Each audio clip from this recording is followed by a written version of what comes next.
बच्चा 16 मुझे मेरे घर जाना है।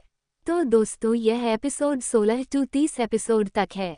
लास्ट मिस ना करें। अगला एपिसोड देखने के लिए कमेंट करें। तो दोस्तों अगर आप हमारे नोबल स्टोरी पर नए हो तो सब्सक्राइब, लाइक, कमेंट और ज़्यादा से ज़्यादा शेयर करें। तो दोस्तों बिना देर की हम कहानी को आगे बढ़ते हैं।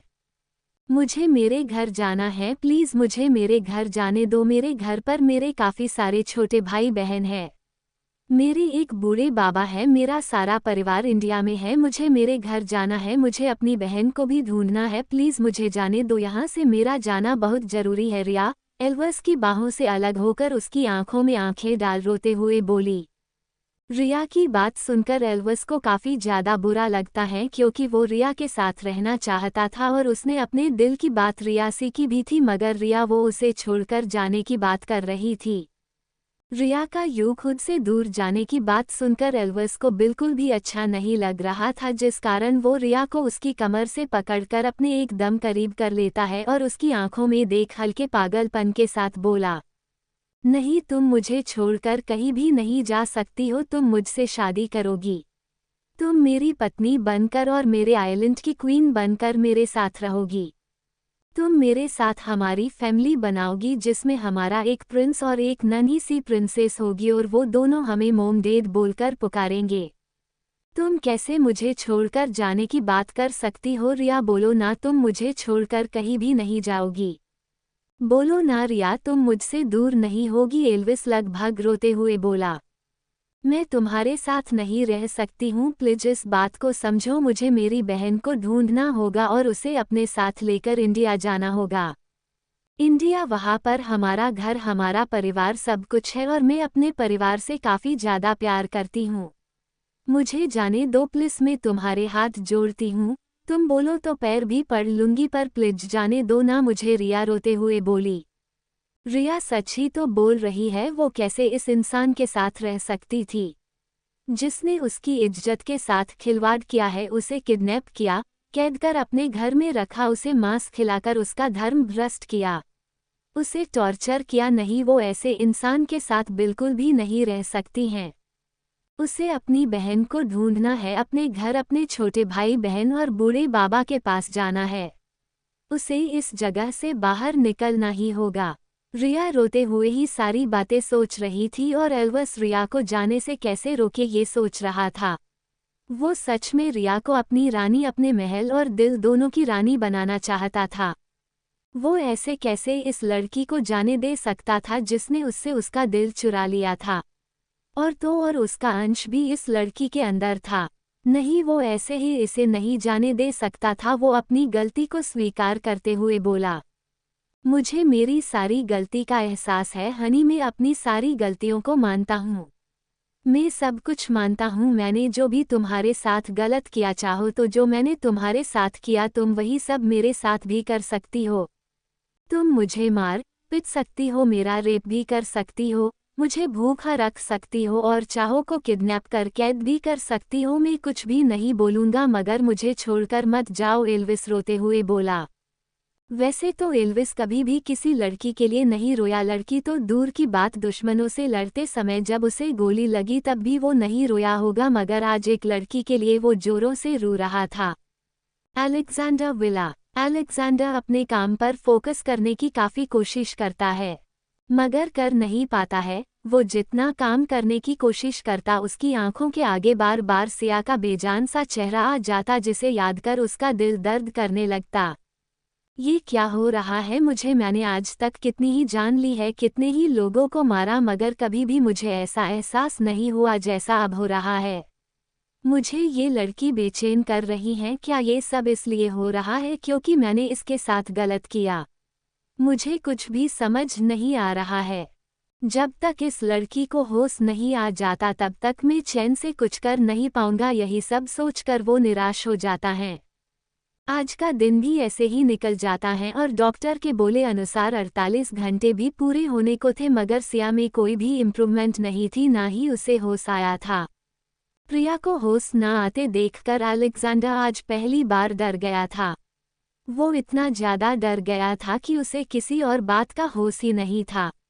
वो ये भी भूल चुका था वो एक किंग है अपने किंगडम का और उसे किसी लड़की के जीने या मरने से कोई फर्क नहीं पड़ना चाहिए।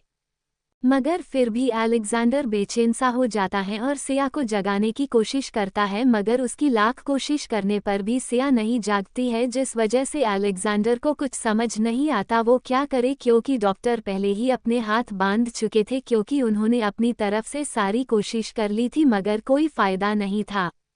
सिया प्लीज उठ जाओ, मुझे मेरी जिंदगी भर का गिल्ट देकर तुम नहीं जा सकती हो, तुम्हें जागना होगा, प्लीज जाग जाओ सिया जाग जाओ। ये बोलते हुए ही वो काफी गुस्से में आ गया था। जब उसे कोई रास्ता नजर नहीं आता तब उसे एक बात याद आती है, सिया की बहन रिया, अगर वो यहाँ पर आकर सिया को जगाए तो शायद सिया उसकी बात सुन सकती हैं और उसकी बात मानकर जाग जाए। यही सब सोचकर वो जल्दी से एल्विस को कॉल लगा देता है। एल्विस और रिया दोनों ही एक दूसरे की बाहों में सो रहे थे, तभी एल्विस का फोन बजता है जिसकी आवाज से वो जागता है और स्क्रीन में शो हो रहे नाम को देख कॉल रिसीव कर कान में लगा लेता है। एल्विस जल्दी से रिया को लेकर यहाँ पर आओ, वो भी बिना देरी के। अलेक्जेंडर बिना कुछ सुने ही बोला। अपने भाई की बात सुनकर एल्विस कुछ बोलता उतने में ही वो आगे जो सुनता है उसे सुनकर उसकी आंखें फैल जाती हैं। 17 रिया को सिया का सच टाकला। एल्विस और रिया दोनों है एक दूसरे की बाहों में सो रहे थे।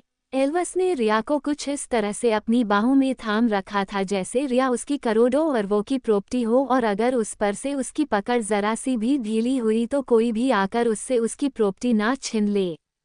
इसलिए उसने काफी मजबूती से रिया को अपनी बाहों में थाम रखा था और रिया भी आज बेफिक्र होकर उसकी बाहों में आराम से सो रही थी, मगर नींद में भी उसके आंखों के कोनों पर आंसू के निशान थे जैसे वो किसी बात को लेकर काफी ज्यादा रोई होगी। अभी वो दोनों सो ही रहे थे उतने में ही टेबल पर रखा एल्विस का मोबाइल बज उठता है, जिसकी आवाज से एल्विस की नींद टूट जाती है और वो अपना लंबा हाथ टेबल पर ले जाकर मोबाइल उठाकर उसमें आ रहे नाम को देखता है जो किसी और का नहीं बल्कि उसके भाई का नाम था। इतनी रात में ये भाई क्यों कॉल कर रहे हैं? सब ठीक है ना? कहीं कोई अर्जेंट बात है जो भाई ने इस तरह से कॉल किया? क्या किसी ने भाई पर हमला कर दिया या फिर किसी दुश्मन ने उनके विला पर घुसकर उनके सारे जरूरी डॉक्यूमेंट चुरा लिए? एल्विस खुद से ही बातें करते हुए काफी कुछ सोचने लगता है और कॉल आंसर कर देता है। एल्विस जल्दी से सिया की बहन रिया को लेकर मेरे विला में आओ, वो भी बिना देरी के ही दूसरी तरफ से अलेक्जेंडर की घबराई हुई आवाज आई जो से काफी ज्यादा परेशानी और डर से भरी हुई थी। जब एल्विस अपने भाई की पहली बार इतनी घबराई और डरी सहमी आवाज सुनता है तो वो एकदम से चौंक जाता है और उसके दिमाग में ढेर सारे सवाल आने लगते हैं। क्या टॉर्चर रूम में मौजूद सारी लड़कियां भाग गई? क्या सिया जो काफी बुरी हालत में है वो मर गई? या सिया को होश आ गया और वो रिया को देखना चाहती हैं? क्या सिया जीना है या मर गई? क्या हुआ होगा जो उसका डेविल किंग भाई आज पहली बार इस तरह से परेशान है? यही सब सवालों को लिए एल्विस कॉल कट करता है और रिया को देखता है जो सो रही थी। उसे सोते हुए देखकर एल्विस का मन तो नहीं करता वो रिया को जगाए, मगर फिर भी ना चाहते हुए भी उसे रिया को जगाना पड़ता है। हनी उठो, हमें सामने वाले विला में जाना है, उठो हमें जल्दी से जाना है, ये बोलते हुए वो रिया की जगाने लगता है। एल्विस के इस तरह से जगाने पर रिया डर जाती हैं और डर के कारण ही वह जल्दी से उठकर बेड पर ही बैठ जाती हैं, साथ ही खुद को अपने आप में ही समेट वो एल्विस की तरफ देखने लगती हैं। चलो जल्दी से, इतना बोलते ही वो रिया को कुछ और बताए बिना या उसकी कोई भी बात सुने बिना ही वो उसे कमरे से बाहर लेकर जाता है और जल्दी से घर से बाहर निकल जाता है। रिया बस किसी सामान की तरह उसके पीछे खींची चली जा रही होती हैं और एल्विस जल्दी से बाहर निकल अपनी कार में बैठता है और उसके विला के सामने ही बने एक बड़े से विला की तरफ बढ़ जाता है जो था तो सामने ही, मगर पैदल जाने में काफी समय लग सकता था जिस वजह से वो कार से जाना सही समझता है, क्योंकि उनका विला काफी आलीशान जो थे ऊपर से एक कमरे से दूसरे कमरे में जाने के लिए भी 5 से 10 मिनट का समय लगता था। कहाँ लेकर जा रहे हो? रिया हैरानी से बोली। सिया से मिलने एल्विस बस 3 शब्द ही बोलता है। एल्विस की बात सुनते ही रिया की आंखें हैरान हो जाती हैं और वो आगे कुछ समझ पाती या पूछ पाती उससे पहले ही कार रुकती है और एल्विस कार से बाहर निकल रिया के साइड का डोर खोलकर उसे भी अपने साथ बाहर निकालता है। और जैसे ही दोनों विला के अंदर जाते हैं एक नौकर उन्हें एक रूम की तरफ इशारा करते हैं जिसे समझ एल्विस उस रूम की तरफ ही रिया का हाथ पकड़े चला जाता है। रिया को कुछ भी समझ नहीं आ रहा था, वो बस एल्विस के साथ चली जा रही थी। जैसे ही वो दोनों उस रूम में जाते हैं वहाँ के माहौल को देखकर हैरान रह जाते हैं। अंदर काफी सारे डॉक्टर मौजूद थे जो सर झुकाए खड़े थे और अलेक्जेंडर बेड के पास एकदम खामोश सा था, उसकी आंखें नम थी और वो सिया को देख रहा था। रिया जब बेड पर देखती है तो उसका दिल अनजाने डर से भर जाता है। उसने अभी तक बेड पर पड़ी लड़की कौन है ये नहीं देखी थी, मगर फिर भी उसका दिल डरने लगता है और वो अपने कदम को आगे बढ़ाने लगती हैं। जैसे जैसे वो अपने कदम आगे बढ़ा रही होती हैं ठीक वैसे वैसे उसे अपने दिल की धड़कनें धीमी होती सी महसूस होती हैं और वो कांपते हुए कदमों से ही आगे बढ़ रही होती हैं। उसे नहीं पता था बेड पर पड़ी लड़की कौन है, मगर फिर भी उसका दिल काफी जोरों से कांपे जा रहा था, उसे काफी ज्यादा डर लग रहा था। उसके कदम आगे बढ़ने से कांप रहे थे और आंखें अपने आप ही रो रही थी। और ये सब क्यों हो रहा ये रिया की नहीं पता था। रिया जैसे ही बेड के थोड़े करीब जाती है अचानक से उसके कदम इतने ज्यादा भारी हो जाते हैं कि आगे बढ़ते ही नहीं है, जैसे किसी ने उसके कदमों को रोक रखा हो। वो जैसे ही कदम आगे बढ़ाती है लड़खड़ा कर गिरने को होती हैं और खुद को बचाने के लिए वो जल्दी से बेड के कोने को पकड़ लेती हैं। जैसे ही वो बेड के कोने को पकड़ती है उसकी नज़र बेड पर पड़ी लड़की के ऊपर जाती है और जैसे ही वो उसे देखती हैं ठीक वैसे ही उसकी एक तेज दर्द भरी चीख निकल पड़ती है। सिया 18 इंसानियत नहीं दरिंदागी। रिया की आंखों के आगे सिया का पट्टियों से लिपटा हुआ सारा बदन था जिस पर सर से लेकर पैर के नाखूनों तक सिर्फ और सिर्फ पट्टी ही बंधी हुई थी।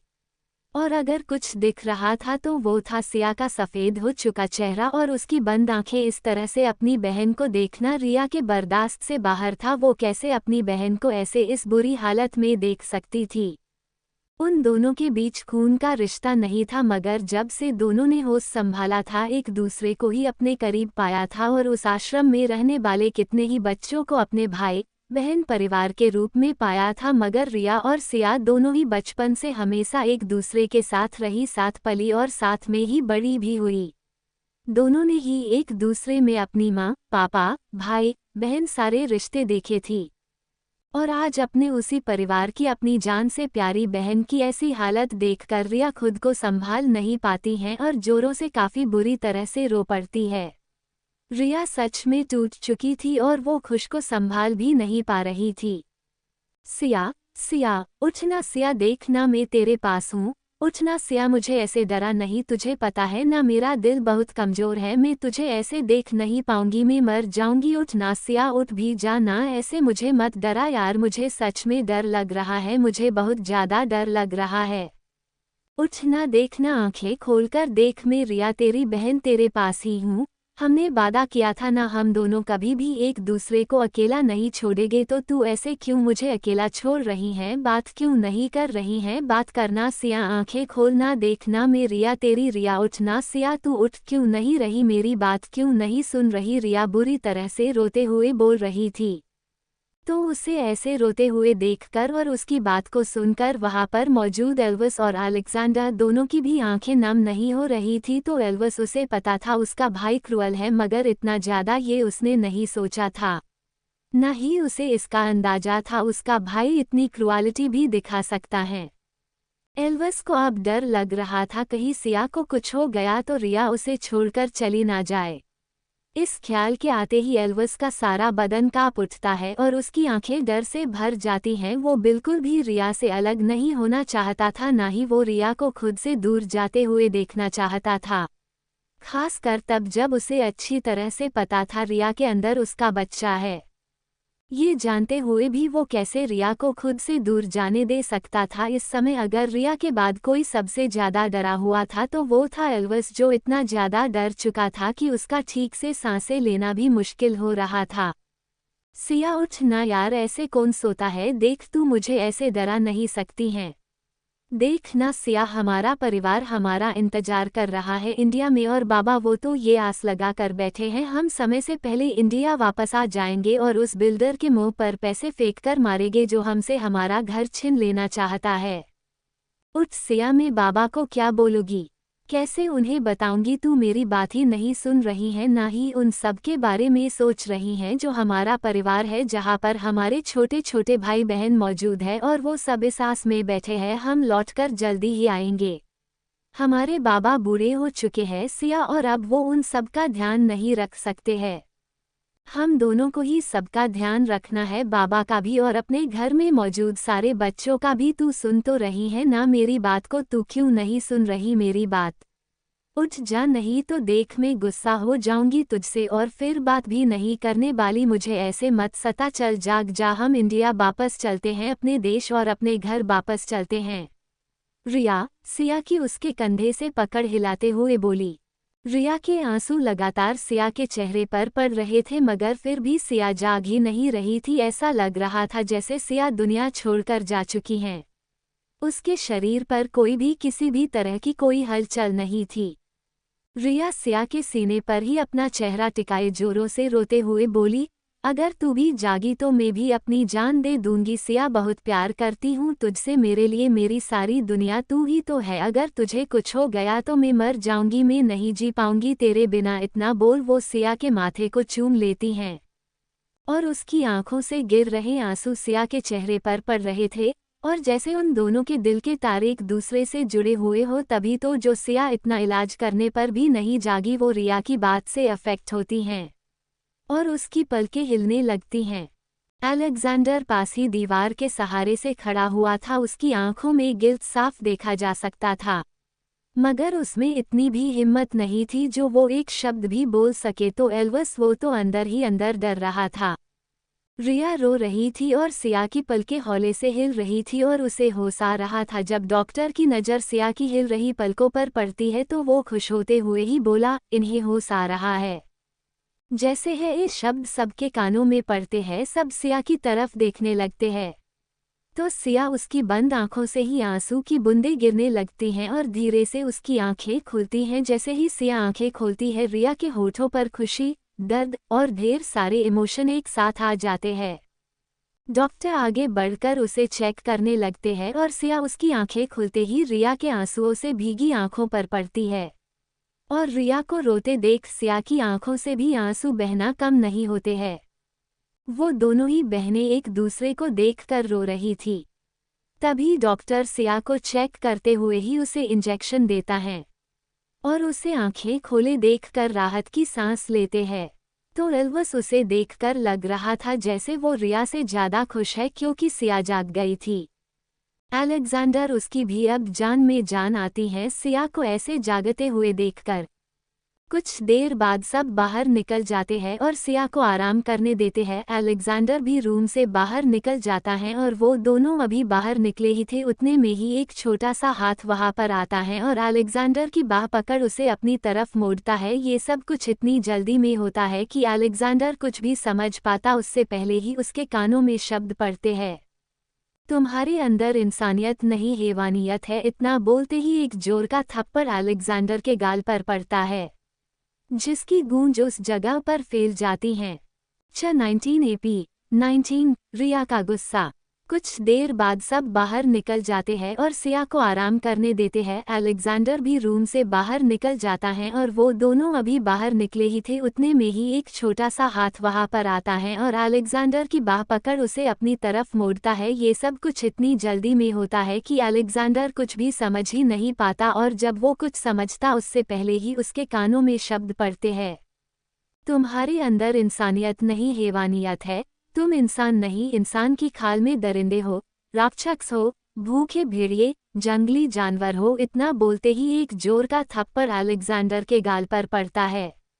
वो थप्पड़ इतना तेज होता है जिसकी गूंज उस जगह पर फैल जाती है। तो वहीं पर पास खड़ा एल्विस इस नज़ारे को देखकर बुरी तरह से डर जाता है। वो इतना ज्यादा डर गया था कि वो तो कुछ भी रिएक्ट करना ही भूल गया था। उसकी आंखें हैरानी से अपने सामने खड़े दो लोगों पर होती हैं। अलेक्जेंडर अपने गाल पर अपना एक हाथ रखे काफी गुस्से में आ गया था। उसकी मुट्ठी गुस्से से बंध गई थी और उसकी सारी नशें भी फूल चुकी थी, मगर रिया, जिसने अलेक्जेंडर को सिर्फ मारने की हिम्मत ही नहीं की थी बल्कि उससे ऊंची आवाज में बात भी की थी, वो तो अभी भी बेहद गुस्से में ही उसे ऐसे घूर रही थी जैसे वो अभी है अलेक्जेंडर की जान ही ले लेंगी। अलेक्जेंडर आगे और कुछ रिएक्ट करता उससे पहले ही रिया अलेक्जेंडर के सामने खड़ी होकर अपने दोनों ही हाथों से उसकी शर्ट की कॉलर को पकड़ उसे जोर से झकझोरते हुए ही चिल्लाई, क्यों किया तुमने ऐसा? क्यों? जवाब दो मुझे, क्यों तुमने मेरी बहन की इतनी बुरी हालत कर दी, जो वो इतनी बुरी तरह से पट्टियों से लिपटी हुई है? तुम्हें पता भी है तुमने क्या किया एक मासूम सी लड़की के साथ? तुमने बिना किसी वजह के मेरी बहन की जान ली है। तुम्हारे कारण आज वो जिंदा होते हुए भी एक लाश की तरह हो गई हैं। तुमने मेरी बहन को इस मोड़ में लाकर खड़ा कर दिया जहां आकर वो ना है जी पाएगी और ना ही मर पाएगी। आखिर क्यों किया तुमने उसके साथ ऐसा? बोलो, क्यों किया तुमने उसके साथ इतना बुरा? ऐसा भी क्या कर दिया उसने जो तुमने उसे इतना ज्यादा टॉर्चर किया कि उसकी इतनी बुरी हालत हो गई? बोलो, मुझे जवाब दो, किस बात की सजा दी है तुमने उसे? क्या गलत क्या बुरा कर दिया उसने, जबकि गलत और बुरा तो उसके साथ हुआ। वो नशे में थी, उसे नशीली दवाई दी गई थी, वो होश में नहीं थी, मगर तुम तो होश में थे ना। अगर तुम्हें इतनी है नफरत थी लड़कियों से तो क्यों किया उसका रेप? क्यों किया उसे इतना ज्यादा टॉर्चर? इतना टॉर्चर करने से तो अच्छा ही होता अगर तुम उसे एक गोली में ही खत्म कर देते। कम से कम वो इतना ज्यादा दर्द तो नहीं सहती, इतनी ज्यादा तकलीफ तो नहीं सहती। रिया गुस्से में ही ये बोलते हुए रो पड़ती है। उसकी आंखों के आगे बार बार सिया का पट्टियों से लिपटा हुआ बदन आ रहा था, जिस कारण रिया खुद को संभाल ही नहीं पा रही थी। रिया इस समय गुस्से में ही कांप रही थी और अलेक्जेंडर रिया की सारी बातों को सुनकर खामोश था। उसकी आंखें बिल्कुल भी गुस्से से नहीं भरी थी, ना ही उसकी आंखों में कोई भी इमोशन थे जिसे देखकर पता लगाया जा सकता था उसके दिमाग में चल क्या रहा है। अलेक्जेंडर एकदम शांत था, मगर एल्विस के दिल की धड़कनें तेज होती जा रही थी। उसकी सांसें अचानक से कम ज्यादा होने लगी थी। वो अपने भाई के उस शांत से चेहरे को देख सकता था जिसके शांत चेहरे के पीछे एक तूफान था, मगर एल्विस ये देखकर बिल्कुल हैरान था। उसने रिया की इतनी सारी कड़वी बातों को सुन भी लिया और कुछ किया भी नहीं। अगर रिया की जगह कोई और लड़की होती तो अलेक्जेंडर शायद सिया से भी बुरा हाल किया होता उसका, या यूँ बोलो सिया से बुरा शायद ही किसी का हाल हो सकता था। रिया ने अभी भी उसके गिरवान पकड़ी हुई थी और उसकी आंखों में आंसुओं के साथ ही गुस्सा और नफरत साफ देखी जा सकती थी। हनी प्लीज खुद को संभालो और चलो यहाँ से, यहाँ पर तुम्हारा रहना सेफ नहीं है। मेरे साथ चलो हनी, प्लीज मेरे साथ चलो। एल्विस जल्दी से आगे आकर रिया के हाथ अलेक्जेंडर से छुड़ाकर उसे अपनी तरफ खींचकर बोला। एल्विस ने अभी उसे अपनी तरफ खींचा ही था उतने में ही, और इससे पहले वो रिया को अपने गले से लगा भी पाता उससे पहले ही रिया एल्विस को खुद से दूर धकेल एक जोर का थप्पड़ उसे भी लगाकर गुस्से में अपनी एक उंगली दिखाते हुए ही चिल्लाई, दूर दूर रहो तुम मुझसे, तुम दोनों के दोनों एकदम हैवान हो। तुम दोनों सिर्फ हैवान ही नहीं पत्थर दिल इंसान हो। तुम दोनों ने ही हम दोनों के साथ गलत किया है। पहले हमारा फ़ायदा उठाया, उसके बाद हमें किडनैप कर टॉर्चर भी किया, और इस इंसान ने तो सिया को इतना ज़्यादा टॉर्चर किया है कि वो जिंदगी और मौत के बीच में अटकी हुई है। मैं नफ़रत करती हूँ तुम दोनों से ही, सिर्फ और सिर्फ नफ़रत। में अपनी सिया को यहाँ पर बिल्कुल भी नहीं रहने दूंगी, ना ही वो अब यहाँ पर रहेगी। मैं उसे लेकर इंडिया चली जाऊंगी। मैं उस पर तुम लोगों का गंदा साया भी नहीं पड़ने दूंगी। मैं सिया को लेकर यहाँ से चली जाऊंगी, रिया गुस्से में ही चिल्ला कर बोली। रिया की बात सुनकर तो अब एल्विस के साथ अलेक्जेंडर भी थोड़ा डर सा जाता है और उसके चेहरे पर अब इमोशन आने लगते हैं। वो रिया को देखकर जैसे ही कुछ बोलने वाला होता है, ठीक वैसे ही एल्विस रिया को अपनी गोद में उठाकर वहां से ले जाने लगता है, जिसे देखकर रिया गुस्से में चिल्लाते हुए ही बोली, मुझे उतारो, मुझे नीचे उतारो, मगर एल्विस उसकी सुनता नहीं है। जब रिया देखती है एल्विस उसे इस जगह से और उसकी सिया से दूर लेकर जा रहा है, जिसे देखकर उसे इतना ज्यादा गुस्सा आता है कि वो उसी गुस्से में आकर एल्विस के पेट पर जोर का लात मारती है, जिसके ऐसा करते ही एल्विस की दर्द भरी चीख निकल पड़ती है। 28 ड्रग्स का दोष।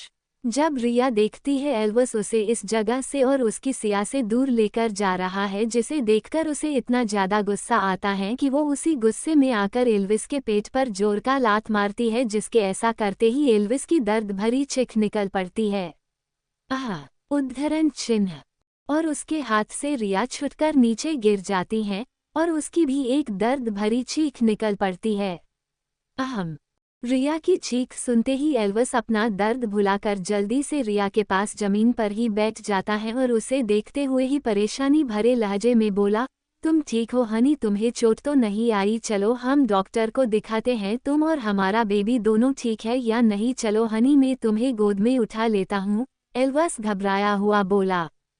एल्विस को खुद की इतनी फिक्र करते देखकर रिया उसे खुद से दूर झटकते हुए ही बोली, दूर रहो मुझसे और मेरे पास भी नहीं आना, तुम और तुम्हारा वो भाई, तुम दोनों के दोनों जानवर हो, शैतान हो, मुझे तुम दोनों से ही नफरत है, काफ़ी ज़्यादा नफरत। मैं अपनी सिया को यहाँ से ले जाऊंगी, मैं इस शहर से है नफरत करती हूँ और यहाँ पर मौजूद लड़कियों और लड़कों हर किसी से नफरत करती हूँ। तुम सब बुरे हो, ये शहर और यहाँ पे रहने वाले लोग सब बुरे हैं। मुझे अब नहीं रहना तुम्हारे साथ, मुझे अपने देश अपने घर जाना है, अपनी बहन को लेकर अपने परिवार के पास जाना है। और अपने घर को बचाने के लिए मुझे अपना शरीर भी बेचना पड़ा उस बिल्डर को तो मैं खुद का शरीर बेच दूंगी और उसे अपना घर तोड़ने से रोक लूंगी, मगर मैं तुम्हारे साथ नहीं रहूंगी। रिया रोते हुए बोली। मगर जैसे है एल्विस उसकी बात सुनता है, खुद को बेच देने वाली उसकी आंखें गुस्से में लाल हो जाती है और उसकी आंखों में खून उतर आता है। वो गुस्से में ही रिया को उसके कंधों से पकड़कर बेहद गुस्से में चिल्लाया, खबरदार, जो आज के बाद कभी भी खुद को बेचने की या किसी और की होने की बात भी कही तो मैं तुम्हारी जान ले लूंगा। मैंने अपना स्टैंप, अपनी मोहर तुम पर लगाई है और तुम सिर्फ और सिर्फ मेरी हो, सिर्फ एल्विस की। और अगर तुमने गलती से भी किसी और के पास जाने की या उसकी होने की सोची भी तो मैं सबसे पहले उसकी जान लूंगा, फिर तुम्हारी। तुम्हें किसी और मर्द को देखने का कोई हक नहीं है, ना ही सोचने का हक है। तुम मेरी हो, तुम्हारे अंदर मेरा बच्चा है, तो मुझसे दूर जाने का ख्याल छोड़ दो। एल्विस लगातार रिया की आंखों में देखकर बोले जा रहा था और उसकी इन सभी बातों को सुनकर रिया अंदर ही अंदर डर रही थी। जब उसे कुछ समझ नहीं आता तो वो धीरे से अपनी आंसुओं से भीगी नजरों के साथ ही एल्विस की आंखों में देखकर धीरे से बोली, मुझे दर्द हो रहा है। जैसे है एल्विस रिया की बात सुनता है, ठीक वैसे ही उसे होश आता है उसने कितनी टाइट रिया के कंधे पकड़े हैं, जिस कारण वो जल्दी से उसके कंधे छोड़कर उसे देखने लगता है। तुम ठीक हो Honey? I am so sorry, मुझे ध्यान ही नहीं रहा, मुझे माफ कर दो, एल्विस किसी छोटे बच्चे की तरह बोला। मुझे अपनी बहन के साथ रहना है, उसे मेरी जरूरत है, रिया रोते हुए बोली। क्या हम सिया को अपने साथ तुम्हारे विला में ले चले? मुझे इस आदमी पर भरोसा नहीं, क्या पता ये कब मेरी बहन को मार दे। रिया गुस्से में ही पास खड़े अलेक्जेंडर को देखकर बोली। अलेक्जेंडर जो काफी समय से खड़ा उन दोनों को ही देखे जा रहा था, वो रिया की इस बात को सुनकर जोर से बोला, सिया कहीं भी नहीं जाएगी, वो यहीं पर रहेगी जब तक वो पूरी तरह से ठीक नहीं हो जाती, तब तक वो यहीं पर रहकर इलाज करवाएगी। अगर तुम सिया के रहना चाहती हो तो तुम यहाँ पर रह सकती हो, तो तुम यहाँ पर रह सकती हो, मुझे तुम्हारे यहाँ रहने से कोई प्रॉब्लम नहीं है, मगर सिया की जो हालत है उसका जिम्मेदार मैं खुद हूँ और जब तक वो ठीक नहीं हो जाती तब तक वो यही मेरी निगरानी में रहेगी और जब मुझे लगेगा वो पूरी तरह से ठीक हो गई हैं तो मैं खुद तुम दोनों को इंडिया की फ्लाइट में बिठा दूंगा, वो भी सही सलामत। अलेक्जेंडर एक ही बार में सारी लाइन बोल दिया। नहीं, मुझे इंडिया जल्द से जल्द जाना है, मैं अब ज़्यादा दिनों तक यहाँ पर नहीं रुक सकती हूँ, ना ही मैं सिया को यहाँ पर छोड़ सकती हूँ। तुम नहीं जानते मगर मैं तुम्हें बता दूँ, हम दोनों यहाँ पर पैसे कमाने आए थे, ना कि तुम्हें फंसाने। रिया परेशान सी होते हुए बोली, मुझे सब कुछ पता है और तुम्हें अपने घर की फिक्र करने की जरूरत नहीं है। हम दोनों ने तुम दोनों के साथ जो कुछ भी गलत किया उसके कंपनसेशन के तौर पर हम तुम्हारे घर को नीलाम टूटने से बचा लेंगे। इसलिए तुम यहीं पर रहकर सिया का ध्यान रखो। बाकी सारी फिक्र छोड़कर इतना बोलकर अलेक्जेंडर वहां से चला जाता है। तो रिया वो तो बस हैरान सी अपनी जगह पर खड़ी सी रहती हैं। वो खुद से ही बात करते हुए बोली, क्या इसकी नज़रों में हमारी इज्जत इतनी सस्ती है जो ये आदमी हमारी इज्जत की कीमत लगा रहा है? इस आदमी की इतनी हिम्मत जो ये किसी लड़की के साथ गलत करने के बाद उसे पैसे देकर बहलाना चाहता है। बस सिया ठीक हो जाए उसके बाद मैं इस इंसान का खून कर दूंगी। इतना बोलकर रिया एल्विस के पैर के ऊपर पैर चढ़ाकर वहां से सिया के रूम में चली जाती हैं। तो एल्विस बेचारा अपने पैर को पकड़कर रह जाता है। टॉर्चर रूम के अंदर वो तीनों लड़कियां अभी भी सांसें ले रही थी। उन्हें एक अलग तरह का ड्रग्स दिया गया था जिससे इंसान जिंदा तो होता है और उसकी सांसें तो चल रही होती हैं मगर उसका सारा शरीर और हड्डियां अंदर से गलना शुरू हो जाती है। और अब तक इन तीनों के साथ भी वही हो चुका था। इनकी सांसें तो चल रही थी मगर इनका शरीर काफ़ी ज़्यादा दर्द और तकलीफ में था। इनकी काफ़ी सारी हड्डियां गल चुकी थी और ये तीनों ही अब किसी बदसूरत कुरूप की तरह नजर आने लगी थी। उनके सारे बदन पर एक अलग सी बीमारी नजर आ रही थी। ये तीनों ही धीरे धीरे करूप हो रही थी। साथ ही इनकी पीठ पर अब हड्डी निकल रही थी और सारा शरीर उस पर बड़े बड़े फोड़े हो चुके थे जो बेहद ही डरावने और गंदे थे। अगर कोई एक नज़र देख भी ले तो देखते ही उल्टी कर बैठे या भूत समझकर भाग जाए या फिर डर के मारे बेहोश हो जाए। उस जगह पर काफ़ी सारे गार्ड भी मौजूद थे। तभी वहां पर अलेक्जेंडर और उसके पीछे एल्विस भी आता है। वो दोनों ही भाई किसी राजा की तरह अपनी चेयर पर बैठ जाते हैं और सामने मौजूद लड़कियों को देखते हैं जो काफ़ी ज़्यादा बदसूरत थी। क्या ड्रग्स ने अपना असर कर दिया है? अलेक्जेंडर अपने गार्ड से बोला। नहीं बॉस, अभी थोड़ा सा और असर बाकी है। उसके बाद ये लोग कभी भी पहले की तरह नहीं हो पाएगी और हमेशा के लिए ऐसे ही कुरूप हो जाएगी। गार्ड सर झुकाकर बोला, ठीक है, इन्हें लास्ट डोज भी दे दो जिससे ये कभी भी पहले की तरह हो ही ना पाए और सारी जिंदगी इन्हें यही सजा मिलती रहे। वैसे भी इन्हें तो दूसरी लड़कियों से जलन होती थी, उनकी खूबसूरती से जलन होती थी, तो जले अब ये वो भी खुलकर एल्विस बोला। उसकी बात सुनकर गार्ड हम में सर हिलाकर उन तीनों लड़कियों को इंजेक्शन लगा देता है। हेलो दोस्तों, कल से मैं इस स्टोरी को अपने यूट्यूब चैनल पर अपलोड करने वाली हूँ और अब कोशिश करूँगी ज़्यादा से ज़्यादा एपिसोड लिखने की ताकि यहाँ पर और यूट्यूब चैनल दोनों पर डाल सकूँ। 21 रिया का फैसला। 2 महीने बाद, रात का समय। क्या तुमने फैसला कर लिया? तुम जा रही हो मुझे छोड़कर? एल्विस अपनी आंखों में आंसू लिए बोला। हाँ, मैंने फैसला कर लिया, मैं जा रही हूँ इस जगह से और इस शहर से आपसे दूर, और कभी भी अब मैं लौटकर इस जगह पर नहीं आने वाली हूँ, ना ही कभी भी आपकी शक्ल भी देखूंगी। मैं नफरत करती हूँ आपसे और हमेशा नफरत ही करते रहूंगी और मेरी नफरत कभी भी कम नहीं होगी। मैं यहाँ से जा रही हूँ और आपसे बस इतना चाहती हूँ, आप कभी भी मुझसे ढूंढने की या मेरा पीछा करने की कोशिश भी नहीं करना। मैं अपनी सारी जिंदगी भर आपका चेहरा नहीं देखना चाहती हूँ, न ही आपको देखना या मिलना चाहती हूँ। मुझे भूल जाइए एल्विस, मैं कभी भी आपकी नहीं हो सकती हूँ, न ही आपके साथ रह सकती हूँ। हम दोनों का साथ होना लिखा ही नहीं था, इसलिए अब हम दोनों का अलग हो जाना है, सही होगा? रिया अपनी आंखों में आंसू लिए हुए ही बोली। नहीं, मैं तुम्हें कहीं भी नहीं जाने दूंगा। तुम प्रेग्नेंट हो रिया, तुम्हारे टमी में हमारा बेबी है। तुम ऐसे मुझे अकेला छोड़कर और हमारे बेबी को लेकर नहीं जा सकती हो। अगर तुमने मेरे बेबी को मार दिया या उसे कोई भी चोट पहुंचाने की कोशिश की तो मैं सह नहीं पाऊंगा। तुम ऐसे नहीं जा सकती हो, मैं तुम्हें खुद से दूर जाते हुए नहीं देख सकता हूँ, न ही मैं तुमसे दूरी सह पाऊंगा। एल्विस काफ़ी बुरी तरह से रोते हुए बोला। मुझे जाने दो एल्विस, सिया बाहर मेरा इंतजार कर रही हैं। हम दोनों अपने घर अपने देश वापस जा रहे हैं और मुझे जाने दो, मैं तुम्हारे साथ चाहूँ भी तो भी नहीं रह सकती हूँ। मेरा अपना एक अलग परिवार है और मैं अपने उन परिवार से काफ़ी ज़्यादा प्यार करती हूँ और मुझे उनके पास लौटना होगा, उनके पास जाना होगा। तुम मुझे ऐसे रोक नहीं सकते हो, रिया परेशान सी बोली।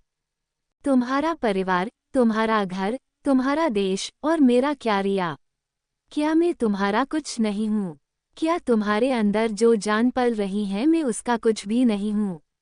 जो तुम ऐसे जा रही हो, मुझे छोड़कर मत करो मेरे साथ ऐसा, मुझे छोड़कर मत जाओ, मुझे अपने बच्चे से दूर मत करो। तुम कैसे एक पिता से उसके बच्चे को दूर ले जा सकती हो? एल्विस रिया का चेहरा अपने दोनों हाथों में थाम कर बोला, हमारा मिलना सिर्फ एक गलती थी एल्विस, एक ऐसी गलती जो हम नहीं चाहते थे। और रही बात इस बच्चे की, तो मैं इस बात को मानने से बिल्कुल भी इनकार नहीं करूँगी। ये बच्चा तुम्हारा अपना बच्चा है और तुम इसके पिता हो। मैं इस बात को झुठला नहीं रही हूँ, मगर एक सच ये भी हो, इस बच्चे को तुमने ही चाहा था, मैंने नहीं। अभी मैं बस 18 की हूँ और मैं इतनी जल्दी माँ नहीं बनना चाहती थी, मगर तुमने मुझे प्रेग्नेंट किया, तुमने अपना बीज मेरे अंदर डाला और अब वो बीज एक नन्ही सी जान में बदल चुका है। मैं इस बात को झुठला नहीं सकती हूँ, मगर तुम्हें समझना होगा हमारा साथ रहना पॉसिबल नहीं है। हमने इन 2 महीने में एक साथ काफ़ी अच्छा समय बिताया है और तुम्हें मेरा काफ़ी अच्छी तरह से ध्यान भी रखा है, मगर इसका मतलब ये नहीं मैं तुम्हें ऐसे ही माफ़ कर दूंगी या सब कुछ भुला दूंगी। नहीं, मैं कुछ भी नहीं भूली, ना ही कभी भूल पाऊंगी। तुम मेरे लिए एक गलती से ज़्यादा कुछ भी नहीं हो और मैं तुम्हें बिल्कुल भी पसंद नहीं करती हूँ, इसलिए मुझे यहाँ से जाने दो। मेरा जाना ही हम दोनों के लिए सही रहेगा।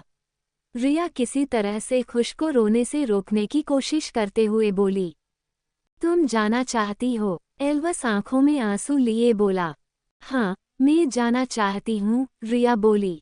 ठीक है, अगर तुम्हें जाना है तो तुम चली जाओ, मगर जाने से पहले तुम्हें मेरी एक शर्त पूरी करनी होगी और मुझसे एक वादा करना होगा। अगर तुम उस शर्त को पूरा करोगी और मुझसे वादा करोगी तो मैं तुम्हें जाने दूंगा, और अगर तुम मुझसे वादा नहीं करती और मेरी शर्त नहीं मानती तो मैं तुम्हें यहाँ से बिल्कुल भी नहीं जाने दूंगा और तुम्हें कैद कर रखूंगा। एल्विस काफ़ी सीरियस होकर बोला, कैसी शर्त? रिया एल्विस की आंखों में देखकर बोली, तुम्हें जाने से पहले मुझसे शादी करनी होगी। जैसे ही एल्विस इस बात को बोलता है, ठीक वैसे ही रिया को तो जैसे कोई सदमा ही लग जाता है और वो उसी सदमे में आकर अपनी आंखों को बड़ा बड़ा कर एल्विस को देखने लगती हैं। बाहर हॉल में सिया एक बड़े से काउच में पीछे की तरफ टिककर बैठी हुई थी। उसकी आंखें बंद थी और वो रिया के आने का इंतजार कर रही थी। सिया अब ठीक हो चुकी थी, मगर पूरी तरह से ये बोल पाना मुश्किल होगा। सिया का शरीर काफ़ी ज़्यादा दुबला पतला नजर आ रहा था और वो काफ़ी ज़्यादा कमज़ोर सी नजर आ रही थी। उसकी बंद आंखों से आंसुओं की बूंदें उसके गालों पर आ रही थी और वो किसी बीमार बच्चे की तरह एकदम खामोश सी बैठी हुई थी। तो उससे काफ़ी दूर खड़ा अलेक्जेंडर दीवार का सहारा लेकर खड़ा सिया के चेहरे को देख रहा था, जिस पर दुनिया जहाँ का दर्द था और दुनिया जहाँ की मासूमियत भी। अलेक्जेंडर ना जाने कब से बस सिया को देखे जा रहा था और ये बात उसे खुद भी नहीं पता थी वो कब से और कितनी देर से सिया की निहार रहा है। और सिया वो भी इस बात से पूरी तरह से अनजान, बस आराम से सोफे पर बैठी हुई थी। तभी सिया को एहसास होता है जैसे कोई उसे देख रहा है, जिसे महसूस कर वो धीरे से अपनी आंखों को खोलती है और नज़रें घुमाकर देखती हैं तो उसकी भीगी हुई नज़रें अलेक्जेंडर की गहरी समुद्र सी नीली आंखों से जा मिलती हैं, जिसे देखकर वो डर सी जाती हैं। और इससे पहले वो अलेक्जेंडर से अपनी नज़रें हटा पाती, उसे अपने कानों में एक आवाज़ सुनाई पड़ती है जिसे सुनते ही वह डर से कांप जाती हैं। 22 मैं शादी के लिए तैयार हूँ। तुम्हें जाना है तो तुम जा सकती हो, मैं तुम्हें नहीं रोकूंगा, मगर यहाँ से जाने से पहले तुम्हें मुझसे शादी करनी होगी। तुम बिना मुझसे शादी किए इस जगह से नहीं जा सकती हो। अगर तुमने जाने की कोशिश भी की तो मैं खुद को खत्म कर लूंगा, एल्विस किसी सनकी पागल की तरह बोला। एल्विस की बात सुनते ही रिया तो जैसे अपनी जगह पर ही जम सी जाती हैं और उसे जैसे कोई सदमा सा लग जाता है और वो आगे कुछ समझ पाती उससे पहले ही एल्विस वापस से बोला, ये मेरी शर्त है, तुम्हें मुझसे शादी करनी ही होगी और इसके साथ ही तुम्हें मुझसे एक वादा भी करना होगा। कैसा वादा? रिया हकलाते हुए बोली, तुम्हें मुझसे वादा करना होगा तुम मेरे बच्चे को किसी भी तरह की कोई भी चोट नहीं पहुंचाओगी, ना ही कभी उसके साथ कुछ भी गलत करोगी। तुम मेरे बच्चे को जन्म दोगी और उसे अच्छी परवरिश दोगी, उसे कभी भी मेरी कमी खलने नहीं दोगी, तुम उसका अच्छे से ध्यान रखोगी और मेरे बदले का भी प्यार उसे करोगी और उसे मेरा नाम दोगी, उसे बताओगी उसके पिता एल्विस है। एल्विस अपनी आंखों में आंसू लिए बस बोलते ही जा रहा था और रिया उसकी बात सुनकर आंसू बहा रही होती हैं।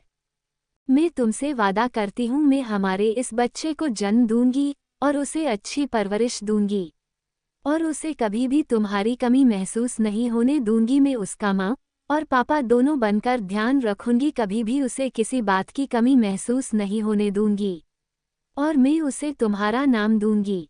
मगर मैं तुमसे बस वादा कर सकती हूँ, शर्त नहीं मान सकती। रिया अपने आंसुओं को साफ करते हुए ही बोली, नहीं तुम्हें यहाँ से जाना है तो चली जाओ, मगर बिना शादी किए तुम कहीं भी नहीं जा सकती हो।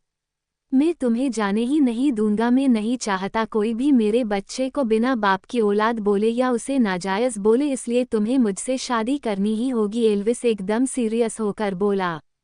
एल्विस की बात सुनकर रिया की आंखें बाहर आती हैं और वो कुछ देर काफ़ी सोचने के बाद धीरे से बोली, ठीक है मैं तुमसे शादी करूँगी। मैं अपने इस बच्चे के आने वाले भविष्य के लिए तुमसे शादी करूँगी ताकि कोई भी इस बच्चे को नाजायज़ ना बोले और कोई भी इसे पाप की निशानी ना बोले।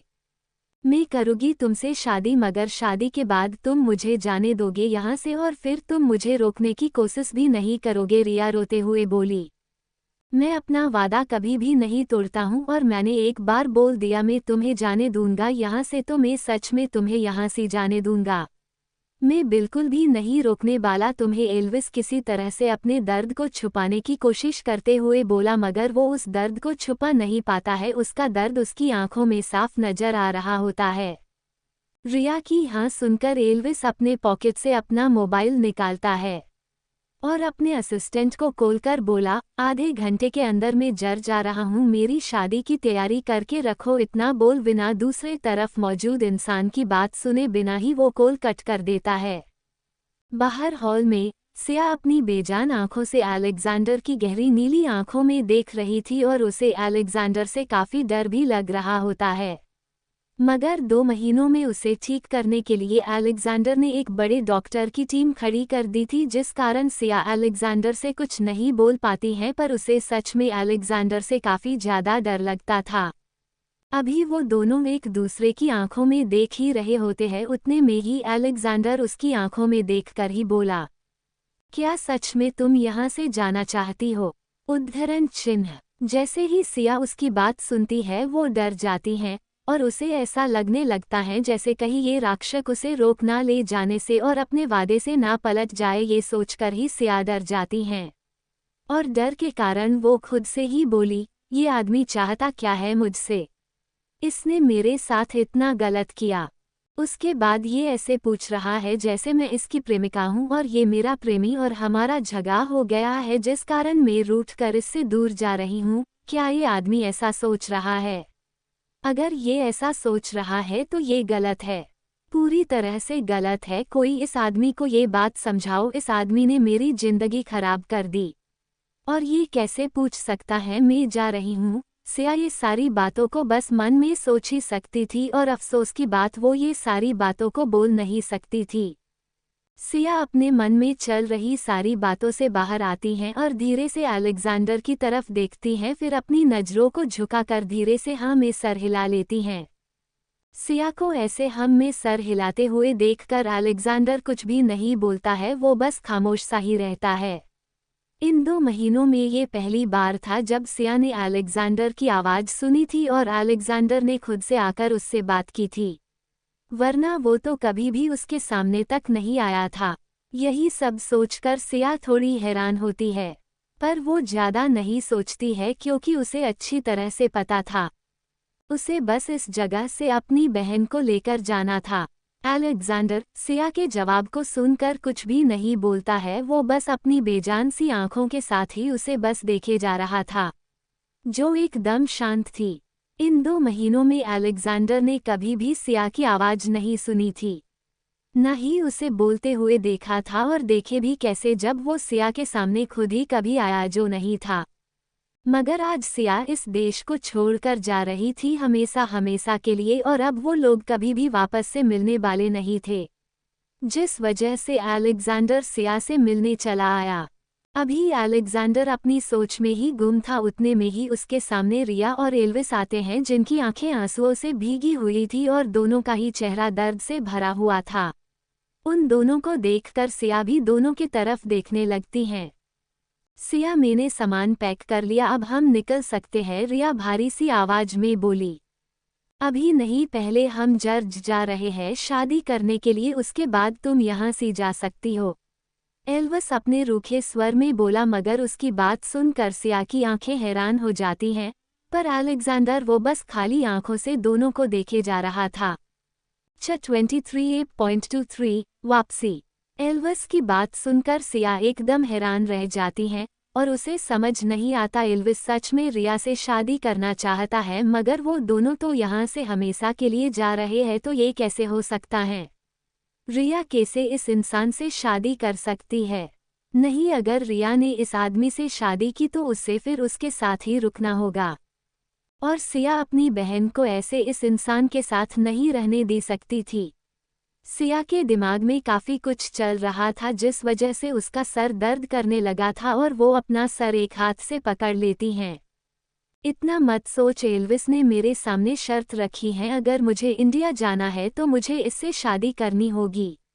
बिना शादी किए ये आदमी मुझे यहाँ से जाने नहीं देगा। इससे पीछा छुड़ाने के लिए मुझे इससे शादी करनी पड़े तो मैं करने के लिए तैयार हूँ, रिया खुद को मजबूत बनाते हुए बोली। रिया की बात सुनकर सिया बस खामोश होती हैं, और फिर वो चारों ही जर्ज के लिए निकल जाते हैं। करीब आधे घंटे में ही वो चारों जर्ज में होते हैं। सिया एक तरफ नीचे बैठी हुई थी और दूसरी तरफ अलेक्जेंडर बैठा हुआ था, और उनके साथ कुछ और लोग मौजूद थे जो सारे गार्ड और असिस्टेंट होते हैं। जर्ज का फादर शादी के मंत्रों को पढ़ते हुए दोनों से पूछता है, क्या आप दोनों को एक दूसरे से शादी करना मंजूर है? जिसके जवाब में दोनों हाँ में सर हिलाते हुए यश में जवाब देते हैं, जिसे सुनकर पादरी मुस्कुराते हुए दोनों की शादी को रजामंदी दे देता है और उन्हें किस करने के लिए बोलता है। फादर की बात सुनकर रिया एल्विस को देखने लगती हैं, तो एल्विस वो धीरे से रिया के करीब जाकर उसके चेहरे को अपने दोनों हाथों में थाम लेता है और उसकी आंखों में देखने लगता है, तो रिया भी अपनी नज़रों को उठाकर एल्विस के चेहरे को देख रही थी, और एल्विस वो धीरे से झुककर रिया के नर्म मुलायम होठों पर अपने होठों को रख देता है और उसे काफ़ी सॉफ्टली किस करने लगता है। एल्विस की किस से रिया अपनी आंखें बंद कर लेती हैं और उसे पता ही नहीं चलता है कब उसके लिप्स एल्विस के लिप्स पर चलने लगे और वो उसे किस करने लगी। उन दोनों के बीच बस छोटी सी किस होनी थी, मगर उन दोनों की वो नॉर्मल किस कब पेसनेट में बदल जाती हैं दोनों को ही पता ही नहीं चलता है। एल्विस तो ऐसे किस कर रहा था जैसे वो रिया को पूरा का पूरा निगल जाएगा। करीब 10 मिनट की उस लंबी किस के बाद एल्विस रिया को छोड़ता है और उसका हाथ पकड़ वहां से नीचे उतर जर्ज के बाहर जाने लगता है, जिसके बाद वो उसे कार में लेकर बैठ जाता है और उनकी कार एयरपोर्ट के लिए निकल जाती है। कार के अंदर एकदम सन्नाटा था। सिया दरवाजे से चिपक कर खामोश बैठी हुई थी और अलेक्जेंडर वो भी शांत होकर खिड़की के बाहर देख रहा था, मगर एल्विस ने रिया का हाथ कसकर पकड़ रखा था। कुछ मिनटों में ही वो लोग एक बड़े से मैदान में आ जाते हैं जहां पर एक प्राइवेट जेट खड़ा हुआ था और साथ में काफ़ी सारे बॉडीगार्ड भी, और वहीं पर एक शादी का मंडप भी तैयार था। जब रिया की नज़र उस मंडप पर जाती हैं तो वो हैरानी से उसे देखने लगती हैं। सिया की आंखें भी हैरान थी, पर वो खामोश थी। सिया ज़्यादा बात नहीं कर सकती थी। वो अब पहले की तरह बिल्कुल भी नहीं बोल पाती थी, उसे बोलने में कुछ दिक्कत होती थी जिस कारण वो एकदम खामोश होती थी, कुछ भी नहीं बोलती थी। ये मंडप कैसा? रिया हैरान नज़रों से चारों तरफ देखकर बोली। इस मंडप में इंडियन वेडिंग होगी, जो तुम्हारा ट्रेडिशन है, एल्विस बिना किसी भाव के बोला। उसकी बात सुनकर रिया खामोश होती हैं, क्योंकि उसे अपने देश जो लौटना था, इसलिए वो खामोश रहना ही सही समझती हैं और चुपचाप एल्विस की सारी बातों को मानकर उसके साथ एक बार फिर से इंडियन तरीके से शादी करने लगती हैं। उस जगह पर इंडियन पंडित ही था जिसे पता नहीं कहाँ से उन लोगों ने किडनैप कर रखा था। पंडित जी धीरे धीरे मंत्रों को पढ़ते जाते हैं और उनकी शादी की एक एक रस्में पूरी होने लगती हैं। जब 7 फेरे पूरे होते हैं तब एल्विस रिया की मांग में सिंदूर लगा उसके गले में मंगल सूत्र पहना देता है, जिसे देखकर रिया की आंखें आंसुओं से भीग जाती हैं और वो आंसू भरी नजरों से एल्विस को ही देखने लगती हैं। क्या अब हम जा सकते हैं? सिया धीमी सी आवाज में बोली। सिया की आवाज सुनकर अलेक्जेंडर उसे देखने लगता है और धीरे सी हाँ में सर हिला देता है। तो सिया रिया को देख धीरे से बोली, रिया हम चले। हाँ तू अंदर जा, मैं अभी आई, इतना बोल रिया आंखों में आए सारे आंसुओं को साफ कर लेती है। सिया भी उसकी बात मानकर जेट पर चढ़ जाती हैं।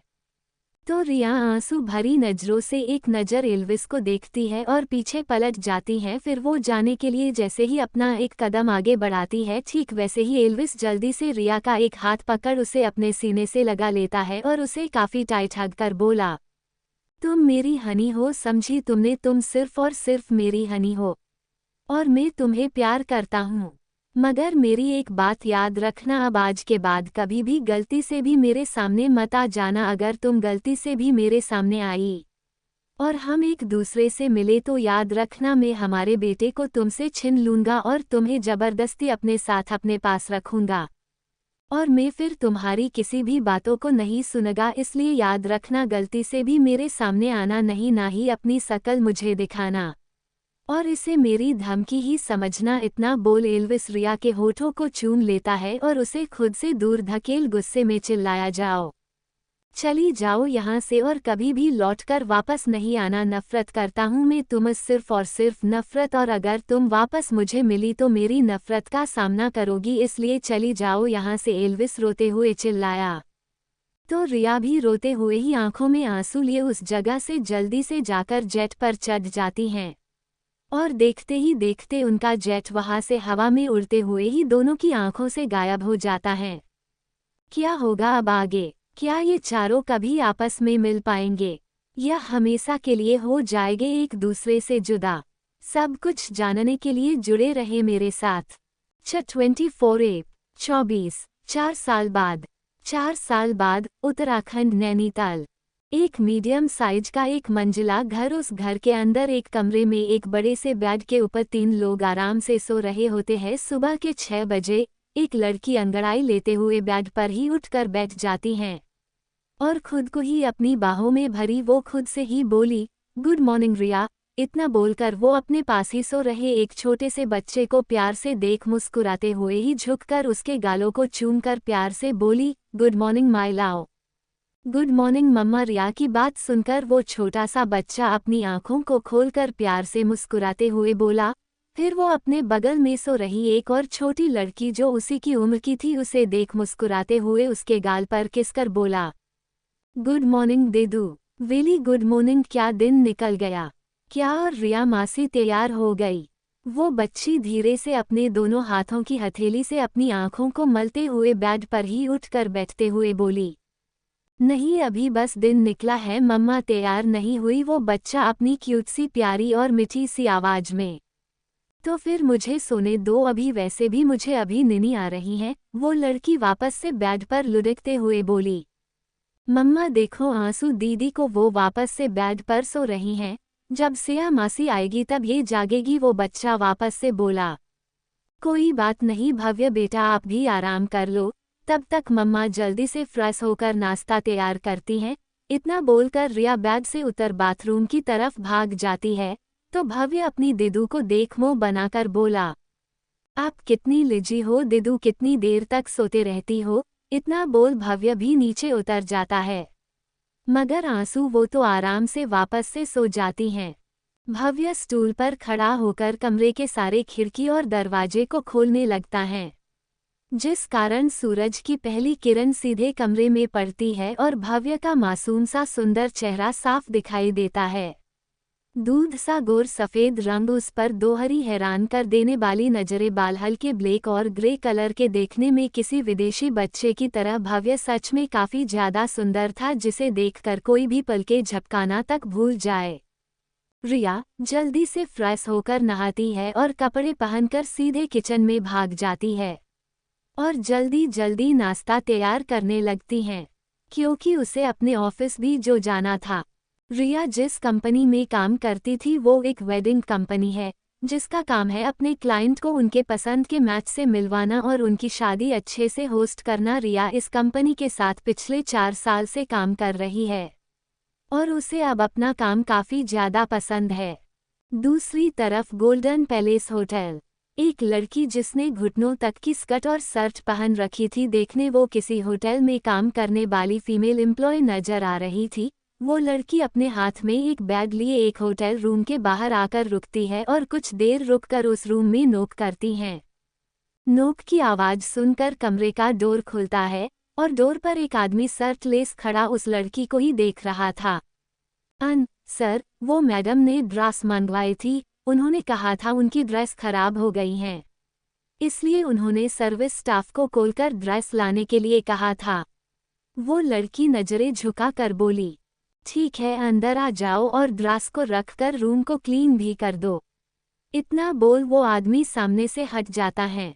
वो लड़की पहले तो थोड़ा हिचकिचाती है, फिर धीरे से अंदर चली जाती है। अंदर का नज़ारा काफी ज्यादा अजीब था। फर्श पर किसी लड़की के कपड़े पड़े हुए थे और बेड पर काफी सारी सिलवटें थी, जिसका मतलब साफ था कल रात उस कमरे में क्या हुआ होगा। वो लड़का अपने हाथ में वाइन का एक ग्लास सोफे पर बैठ जाता है और वाइन से भरी ग्लास को हिलाते हुए उसकी एक शिप लेकर उस लड़की को देखने लगता है। तो वो लड़की उस रूम को क्लीन करने में लग जाती है। उसका ध्यान बिल्कुल भी उस लड़के पर नहीं होता है।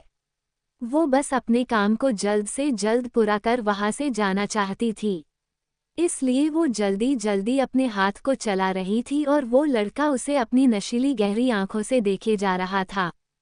तुम्हारा नाम क्या है? वो आदमी धीरे से अपने होठों को खोलकर बोला। उस लड़की की बात सुनकर उस लड़की के हाथ बैग सीट चेंज करते हुए रुक जाते हैं और वो उस लड़के को देखने लगती हैं। हाँ सिया, वो लड़की धीमे से बोली और वापस से बैग सीट सुधारने लगी और जल्दी जल्दी अपना काम खत्म कर जैसे ही वहां से जाने को हुई वो लड़का उसे आवाज लगाकर बोला, स्टॉप। क्या हुआ सर, क्या मुझसे कोई गलती हुई? सिया डरते हुए उस आदमी से बोली, नहीं मैं तो बस तुम्हें टिप देना चाहता हूँ। इतना बोल वो आदमी अपने पॉकेट से कुछ नोट निकालता है और सिया के सामने जाकर खड़ा हो जाता है। फिर सिया को अजीब तरह से देखते हुए बोला, ये लो तुम्हारा टिप। इतना बोल वो उन नोटों को सिया का एक हाथ पकड़ उस पर रख देता है और उसे फिर से अजीब तरह से देखते हुए बोला, ये पैसे लो और जब तुम्हारी शिफ्ट खत्म हो जाए तब किसी अच्छे से हॉस्पिटल जाकर अपना इलाज करवा लेना और अच्छे से दवाई ले लेना ताकि तुम्हें देखकर कोई हंसे ना। इतना बोल वो आदमी मुस्कुराते हुए ही सिया को देखने लगता है, जो हद से ज्यादा पतली थी। उसके चेहरे पर कोई मेकअप नहीं था, ना ही उसने कानों में कुछ डाली थी। वो एकदम सिंपल थी और बिल्कुल भी सुंदर नहीं लग रही थी। उसके बाल बिखरे हुए थे जो सिर्फ कंधे तक ही थे। उस आदमी की बात सुनकर सिया उन पैसों को चुपचाप अपने हाथ में पकड़ी होती है, जो करीब 5,000 से ज्यादा होंगे। सिया उन पैसों को देखकर सोच रही थी, हर बार उसके साथ ऐसा ही कुछ होता है। जब भी कोई मर्द उसे देखता है तो कोई भी उसके पास हवस भरी नजरों से नहीं बल्कि दया भरी नजरों से देखते हुए उसके पास आता है। और हर बार कुछ अच्छे लोग मिल जाते हैं तो उसे ऐसे है टिप के तौर पर 3 से 4,000 रुपये दे देते हैं, तो कुछ उसकी शकल देखकर गंदा सा मुंह बना लेते हैं। उसे भी इस होटल में काम करते हुए 3 साल हो चुके हैं। शुरू में उसके लिए यहाँ पर काम करना मुश्किल था, क्योंकि उसे देखकर काफी सारे मर्दों का मुंह बन जाता था। तो वहाँ पर काम करने वाली लड़कियां भी उसे देखकर उसका मजाक बनाती और उस पर जोरों से हंसती। शुरुआती समय में सिया को काफी कुछ सहना पड़ा, मगर अब उसे इन सब की आदत हो चुकी थी और एक तरह से उसे मदद भी मिल जाती है जब लोग उसे टिप के तौर पर पैसे दिया करते हैं। वो तो इन टिप के जरिए ही सैलरी से ज्यादा पैसे कमा लेती थी।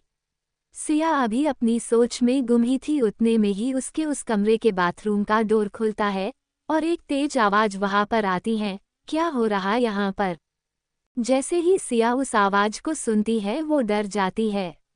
हेलो दोस्तों, अगर आप सभी को मेरी ये कहानी पसंद आ रही है तो प्लीज़ कमेंट करें, रिव्यू दे, साथ में शेयर करना ना भूले और जिसने स्किप कर पड़ा है वो प्लीज़ बिना स्किप सुने।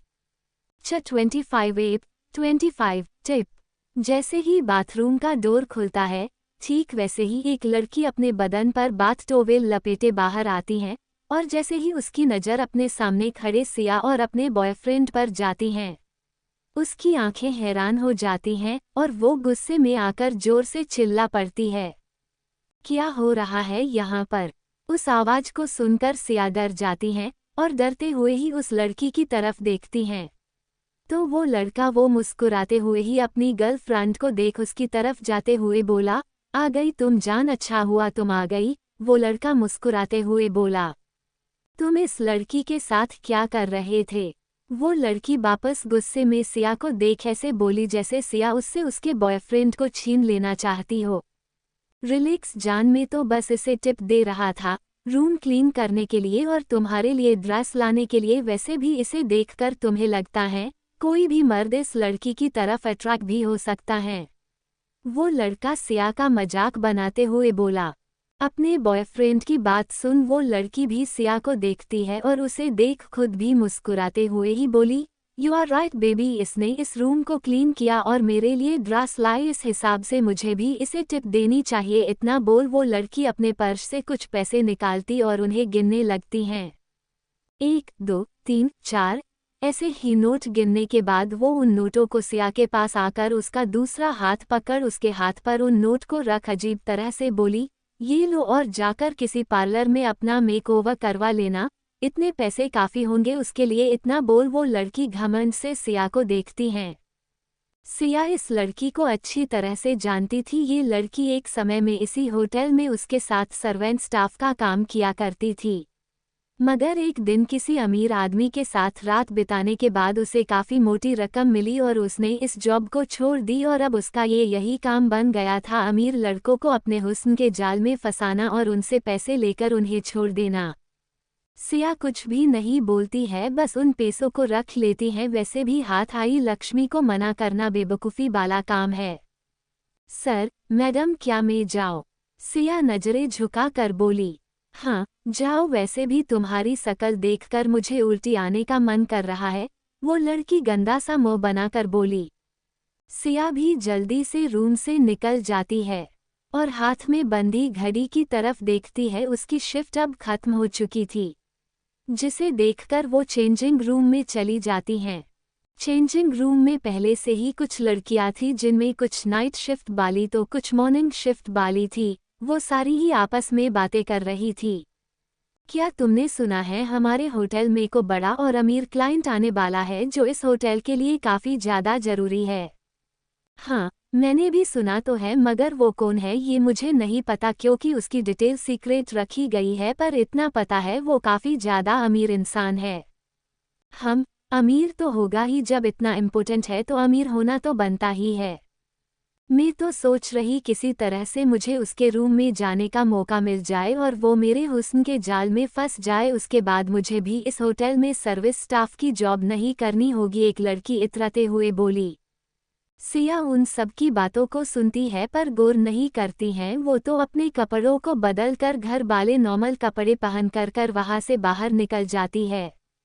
घर में रिया दोनों बच्चों के साथ नाश्ता करती हैं, फिर अपनी कंपनी जाने के लिए रेडी होने लगती हैं। तो दोनों बच्चे साथ में बैठकर कार्टून देखने लगते हैं। तभी घर की डोर बेल बजती है, जिसकी आवाज़ सुनकर रिया जाकर डोर खोलती है तो सामने सिया खड़ी होती हैं, जिसने काफ़ी ज़्यादा ढीले से कपड़े पहन रखी थी, जिसमें वो किसी हैंगर की तरह नजर आ रही थी। आ गई तू? रिया सिया को देखते ही बोली। फिर वो अपना बैग उठाते हुए बोली, मैंने नाश्ता बना दिया है, तू लंच बना लेना और बच्चों को खिलाकर खुद भी खा लेना, अब मैं निकलती हूँ।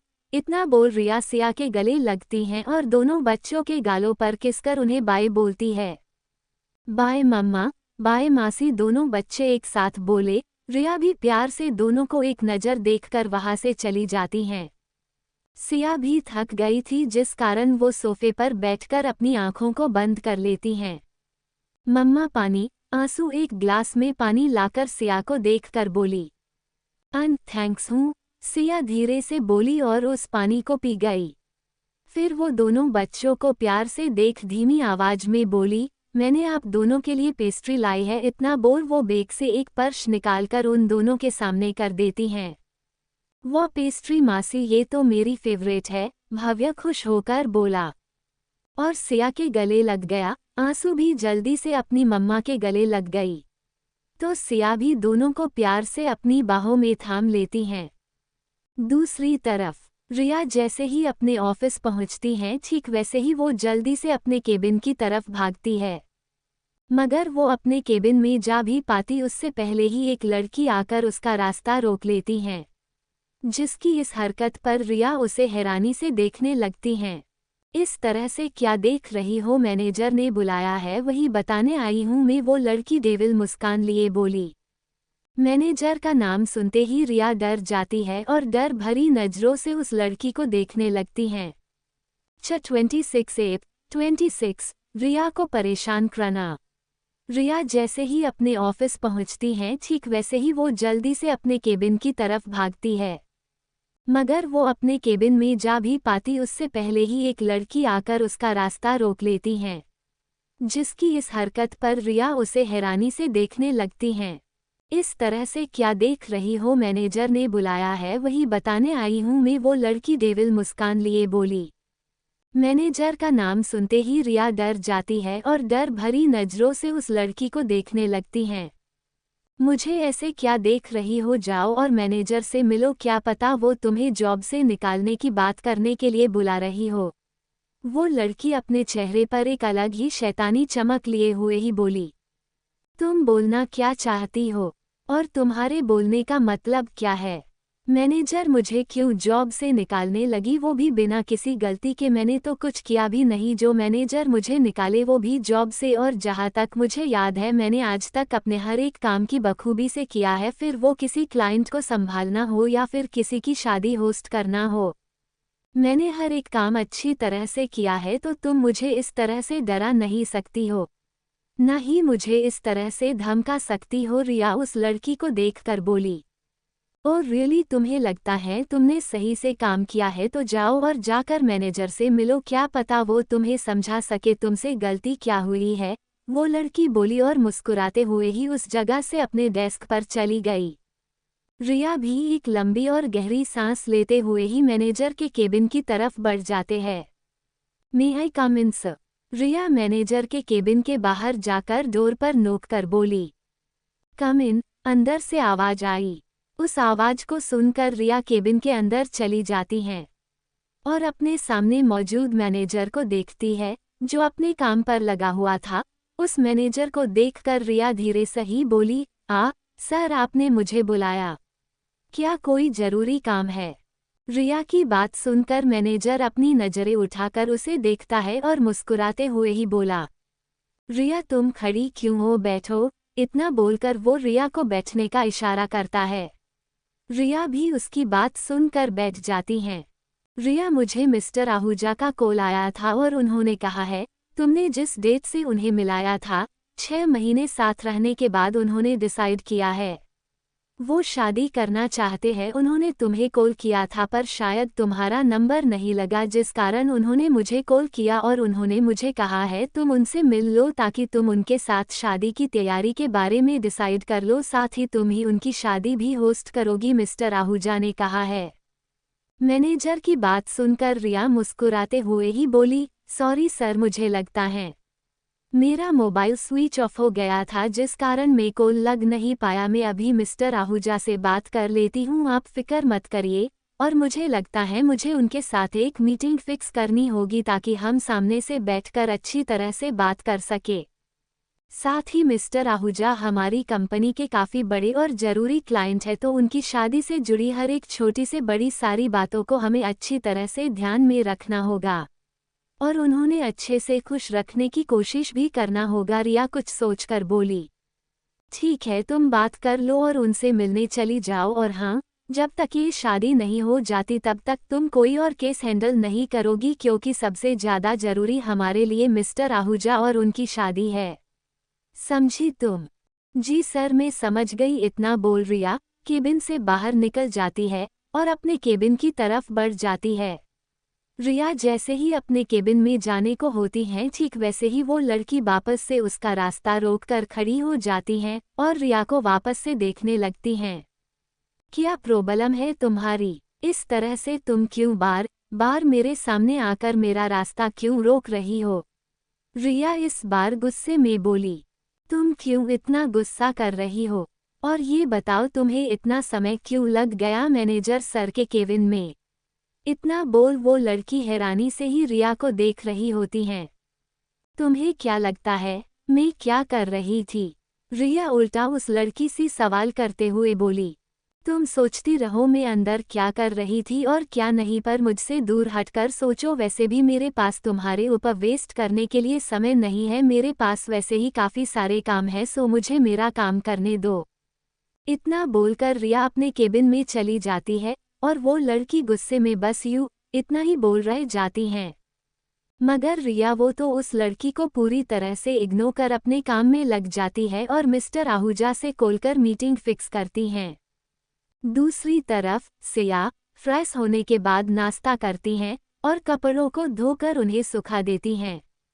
भव्य, आंसू, चलो हम सो जाते हैं बेटा, सिया उन दोनों बच्चों को देखकर बोली।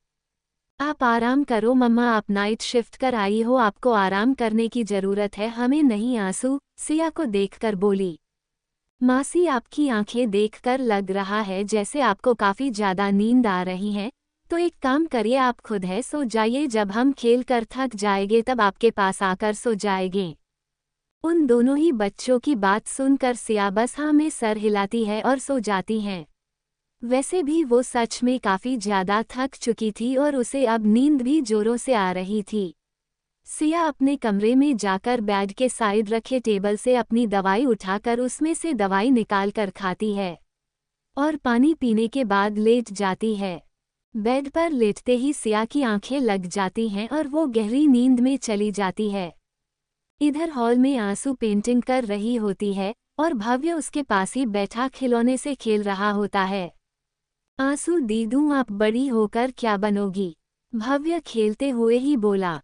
मुझे तो बड़ा होकर डॉक्टर बनना है, ताकि मैं जब बड़ी हो जाऊं और अच्छी बाली डॉक्टर बन जाऊं तब मैं मम्मा का अच्छे से इलाज करवा सकूं। आंसू मुस्कुराते हुए ही बोली। और तू क्या बनेगा बड़ा होकर? आंसू भव्य से सवाल करते हुए ही बोली। मुझे तो बड़ा होकर एक बड़ा डॉन बनना है, या फिर बड़ा माफिया जिससे सब कोई डरे। भव्य अपनी मासूम सी आवाज के साथ ही बोला। माफिया? आंसू ये सुनते ही डर जाती हैं। 27 एल्वस की नफरत। भव्य की बात सुनकर आंसू डर जाती है और डरते हुए है बोली, क्या तू बड़ा होकर खूनी बनेगा? इतना बोलकर आंसू अब हंसने लगती हैं और जोर से हंसते हुए ही बोली, अगर रिया मासी ने ये बात सुन ली ना तो फिर तेरी खैर नहीं। क्या तुझे पता नहीं रिया मासी को इन माफिया से कितनी ज्यादा चिढ़ है और वो कितनी नफरत करती हैं उनसे, भूल गया तू? आंसू बोली। नहीं, मैं भूला नहीं, बल्कि मैं तो इसलिए माफिया बनना चाहता ताकि मैं एक दिन अपने डैड को ढूंढ सकूं। मैंने सुना है माफिया डॉन काफी ताकतवर होते हैं और सब लोग उनसे डरते भी हैं, वो जो चाहे वो कर सकते हैं। इसलिए मैं भी अब बड़ा होकर एक बड़ा डॉन बनूंगा और फिर अपने डैड को ढूंढ कर पछूंगा। क्या उन्हें कभी भी हमारी याद नहीं आती जो वो आज तक हमसे मिलने नहीं आए? और एक बार भी उन्होंने मम्मा और मेरी खबर तक नहीं ली, ये भी जानने तक की कोशिश नहीं कि मम्मा और मैं उन्हें मिस भी करते होंगे और उन्हें याद भी करते होंगे। उन्हें कुछ पता नहीं है, पर जब मैं उन्हें ढूंढ लूंगा तब मैं उन्हें कैद कर लूंगा ताकि वो कभी भी भाग ही ना पाए और फिर हम सब साथ में रहे। उसके लिए मुझे डैड को जबरदस्ती ही किडनैप कर क्यों ना रखना पड़े। भव्य अपनी मासूमियत में बोला। हाँ, फिर तो तुम मेरी भी डैड को ढूंढ देना और जब मेरे डैड मिल जाए तो मैं उनकी सबसे पहले जमकर पिटाई लगाऊंगी और पिटाई लगा लेने के बाद उन्हें बताऊंगी मुझे उनकी कितनी ज्यादा याद आती हैं। आंसू थोड़ी सी उदास होकर बोली। वो दोनों ही बच्चे अब अपने अपने डैड को याद कर दुखी हो रहे होते हैं और दोनों के ही मासूम से चेहरे एकदम निराशा से भरे हुए होते हैं। लंदन। एक साथ काफी सारी गाड़ियां लंदन की सड़कों पर रात के अंधेरे पर चले जा रही होती है। उन सभी की रफ्तार तेज होती है और वो अपनी मंजिल की तरफ बढ़ रही होती है। अभी वो लोग अपनी मंजिल तक पहुंचे भी नहीं थे, बीच रास्ते में ही अचानक से उन गाड़ियों पर एक साथ काफी सारी गोलियां चलना शुरू हो जाती हैं। जैसे ही गोलियां चलना शुरू होती है, अंदर कार में मौजूद गार्ड भी अब गाड़ी को रोक देते हैं और दुश्मनों पर हमला करने लगते हैं। कुछ देर इस तरह ही सड़क पर गोलियों के चलने की आवाज आते रहती हैं। फिर अचानक से शांत सी पड़ जाती है। बीच सड़क पर काफी सारे आदमियों की लाश पड़ी हुई थी और कुछ आदमी अपने घुटनों पर बैठे हुए डर से कांप रहे होते हैं। तभी उन सारी गाड़ियों के बीच खड़ी एक कार का डोर खुलता है और दोनों तरफ से दो लड़के हाथ में गन लिए बाहर निकलते हैं। जैसे जैसे वो लोग बाहर आगे बढ़ रहे होते हैं, घुटनों पर बैठे लोगों के दिल की धड़कनें उस सड़क पर तक सुनाई देने लगती हैं। और जैसे ही वो दो लड़के उसके सामने खड़े होते हैं, ठीक वैसे ही घुटनों पर बैठे आदमी बुरी तरह से अंदर तक सिहर जाते हैं। किसने भेजा है तुम्हें? एक बड़ी ही डेंजर सी आवाज उस सड़क पर आती है। उस आवाज को सुनते ही घुटनों पर बैठा एक आदमी कांपती हुई आवाज में ही बोला, हमें नहीं पता, हमें तो बस इतना बोला गया था यहाँ से जो गाड़ियाँ जाएगी उस पर हमला करना है, हमें बस इतना ही बोला गया था, उससे ज्यादा कुछ और नहीं। वो आदमी डरते हुए ही बोला। हाँ, एक आदमी मास्क लगाकर हमारे पास आया था और उसने ही ये सब करने के लिए कहा था। हम नहीं जानते वो कौन था, दूसरा आदमी भी हिम्मत कर बोला। उन दोनों आदमियों की बात सुनकर सामने खड़े दो लड़के जो किसी यमराज की तरह लग रहे थे, वो उन आदमियों को ऐसे देख रहे थे जैसे वो अपनी नजरों से ही उनका खून कर देंगे। शट अप, एक लड़का बिना किसी भाव के अपने आदमियों से बोला। उसने इतना बोला ही था कि उसके गार्ड उन आदमियों को गोली चलाकर मार देते हैं। पता लगाओ यहाँ पे रहते हुए किसकी इतनी हिम्मत हो गई जो वो हम पर हमला करवाए और हमें मारने की कोशिश करे। मुझे कल सुबह तक वो आदमी चाहिए जिंदा अपने साथ। उन दो लड़कों में से एक लड़का जो कोई और नहीं बल्कि एल्विस होता है, जो इन 4 सालों में पहले से भी ज्यादा पत्थर दिल बन चुका था, वो अपने गार्ड से बोला और वहां से वापस अपनी कार में बैठ जाता है। उसके पीछे ही अलेक्जेंडर भी कार में बैठ जाता है। 4 सालों में अब दोनों है भाई पहले से भी ज्यादा क्रूअल हो चुके थे और उनके अंदर अब किसी भी तरह की कोई भी फीलिंग ही नहीं बची थी। एक तरह से बोलना गलत नहीं होगा, दोनों है भाई हार्टलेस हो चुके हैं। उन दोनों की ही कार उनके विला के आगे आकर रुकती है और दोनों ही अपने अपने विला में चले जाते हैं। जब एल्विस अपने घर आता है तो वो सीधे अपने कमरे में चला जाता है। वो जैसे ही अपने कमरे में आता है, उसकी आंखों के सामने रिया की बड़ी बड़ी तस्वीरें आ जाती हैं जो चारों तरफ लगी हुई होती हैं, जिसे वैसे देखकर एल्विस की आंखें गुस्से और नफरत से भर जाती है। वो वैसे ही गुस्से और नफरत दोनों के साथ रिया की फोटो को देखते हुए ही बोला, आई हेट यू हनी, सुन रही हो तुम? आई हेट यू, मुझे नफरत है तुमसे और मैं तुम्हें कभी भी माफ नहीं करने वाला हूँ, कभी भी नहीं। मैं सारी जिंदगी तुमसे नफरत ही करते रहूंगा और तुमने जो मेरे साथ किया उसके लिए तुम्हें कभी भी माफी नहीं मिलेगी। इतना बोलकर वो वॉशरूम में चला जाता है। क्या लगता है आप सबको क्या होगा अब कहानी में आगे? क्या एल्विस और रिया दोनों कभी एक दूसरे से मिल पाएंगे? क्या एल्विस रिया से सच में नफरत करता है? क्या हुआ है सिया को? क्यों उसकी हालत इस तरह से खराब दिख रही है? सारी बातों का जवाब पाने के लिए बने रहे मेरी कहानी के साथ। और अगर कहानी अच्छी लगे तो लाइक, कमेंट, शेयर करना मत भूलना। 28 क्या तुझे एल्विस की याद नहीं आती? शाम का समय, रिया को अपने क्लाइंट से मीटिंग करते हुए और अपना काम करते हुए कब 5 बज जाते हैं पता ही नहीं चलता है और उसके ऑफिस की छुट्टी का समय भी हो जाता है, जिस कारण वो अपना सारा सामान समेटकर केबिन से बाहर निकलने लगती हैं। वो केबिन से निकलकर जैसे ही बाहर जाने को होती, ठीक वैसे ही वही लड़की रिया को परेशान करने के इरादे से बोली, अरे सुनो, कोई यहाँ पर ऐसा भी है जो नौकरी तो यहाँ पर करता है मगर रहता हमेशा ऑफिस से बाहर ही है। और इतना ही नहीं, भले ऑफिस आने में उसे देरी हो जाए पर यहाँ से निकलने में कभी भी देरी नहीं होती है। इतना बोल वह लड़की जिसका नाम पूजा होता है वो हंसने लगती हैं।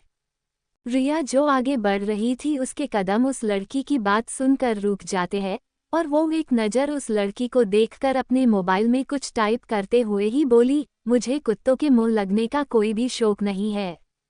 न ही मेरे पास इतना फालतू का समय है जो मैं किसी जंगली कुतिया पर अपना समय बर्बाद करूं।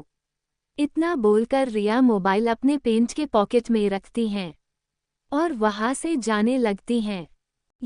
तुमने मुझे कुत्ता और कुतिया बोली। हाउ डरे यू, तुम्हारी इतनी हिम्मत जो तुम मुझे डॉग और डॉगी बोलो, तुम्हें तो मैं छोड़ूंगी नहीं। इतना बोलकर वह रिया के सामने जाकर खड़ी हो जाती हैं और उसे गुस्से में घूरने लगती हैं। एक्सक्यूज मी, रिया पूजा को देखकर बोली, तुमने मुझे डॉग और डॉगी क्यों कही? पूजा लड़ाई करने के मूड में आकर बोली, क्या कोई बताएगा मैंने इन मैडम को कुछ बोला भी है या ये खुद अपने आप को डॉगी और डॉगी समझ रही हैं, इसलिए ये बार बार मुझसे बोल रही हैं मैं इन मैडम को डॉग और डॉगी बोलूं? रिया ये सब इतनी तेज आवाज में बोलती हैं कि आसपास मौजूद सारे एम्प्लॉय पूजा को ही देखने लगते हैं और उसे देखकर हंसने लगते हैं। सारा ऑफिस जानता था पूजा रिया से कितना ज्यादा जलती थी और वो अपनी उसी जलन के चलते ही एक मौका नहीं छोड़ती रिया को परेशान करने का। हर किसी को ये बात अच्छी तरह से पता थी और सब ये भी जानते थे रिया कभी भी पूजा के भड़काने में नहीं आती और न ही उसे कभी भी पलटकर जवाब दिया करती थी, जिस कारण पूजा और भी ज्यादा उसे परेशान करते रहती थी। सभी को इस तरह से खुद पर हंसते हुए देखकर पूजा को गुस्सा आ जाता है और वो उसी गुस्से में रिया को अपनी एक उंगली दिखाते हुए बोली, एक बार, बस एक बार मेरे हाथों किसी बड़े क्लाइंट का केस लग जाए उसके बाद में तुम्हें बताऊंगी तुम्हारी असली जगह क्या है और तुम क्या डिजर्व करती हो। मैनेजर सर को तुम भले अपनी खूबसूरती के जाल में फंसा सकती हो मगर मुझे नहीं, मुझे अच्छी तरह से पता है तुम अपने सारे क्लाइंट को किस तरह से फंसाती हो और किस तरह तुम अमीर क्लाइंट के लिए लड़की ढूंढती हो।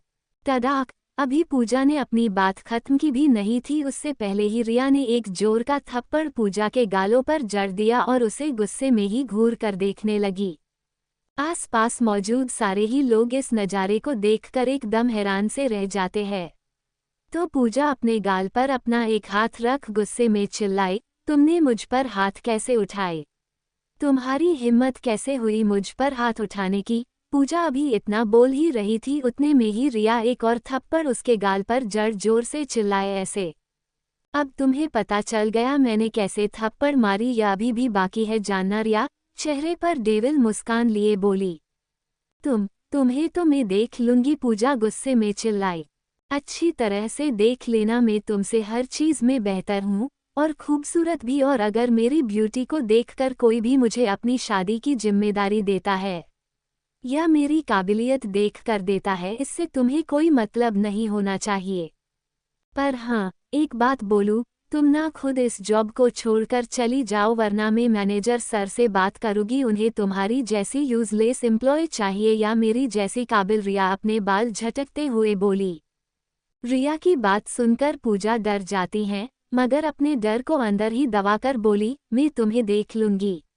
तुम जानती नहीं मैं कौन हूँ और क्या कर सकती हूँ। मैं तुम्हारी जान भी ले सकती हूँ और मुझे ऐसा करने में बिल्कुल भी अफसोस नहीं होगा। पूजा हंसते हुए बोली, और कोशिश करके देखो, समझ आ जाएगा।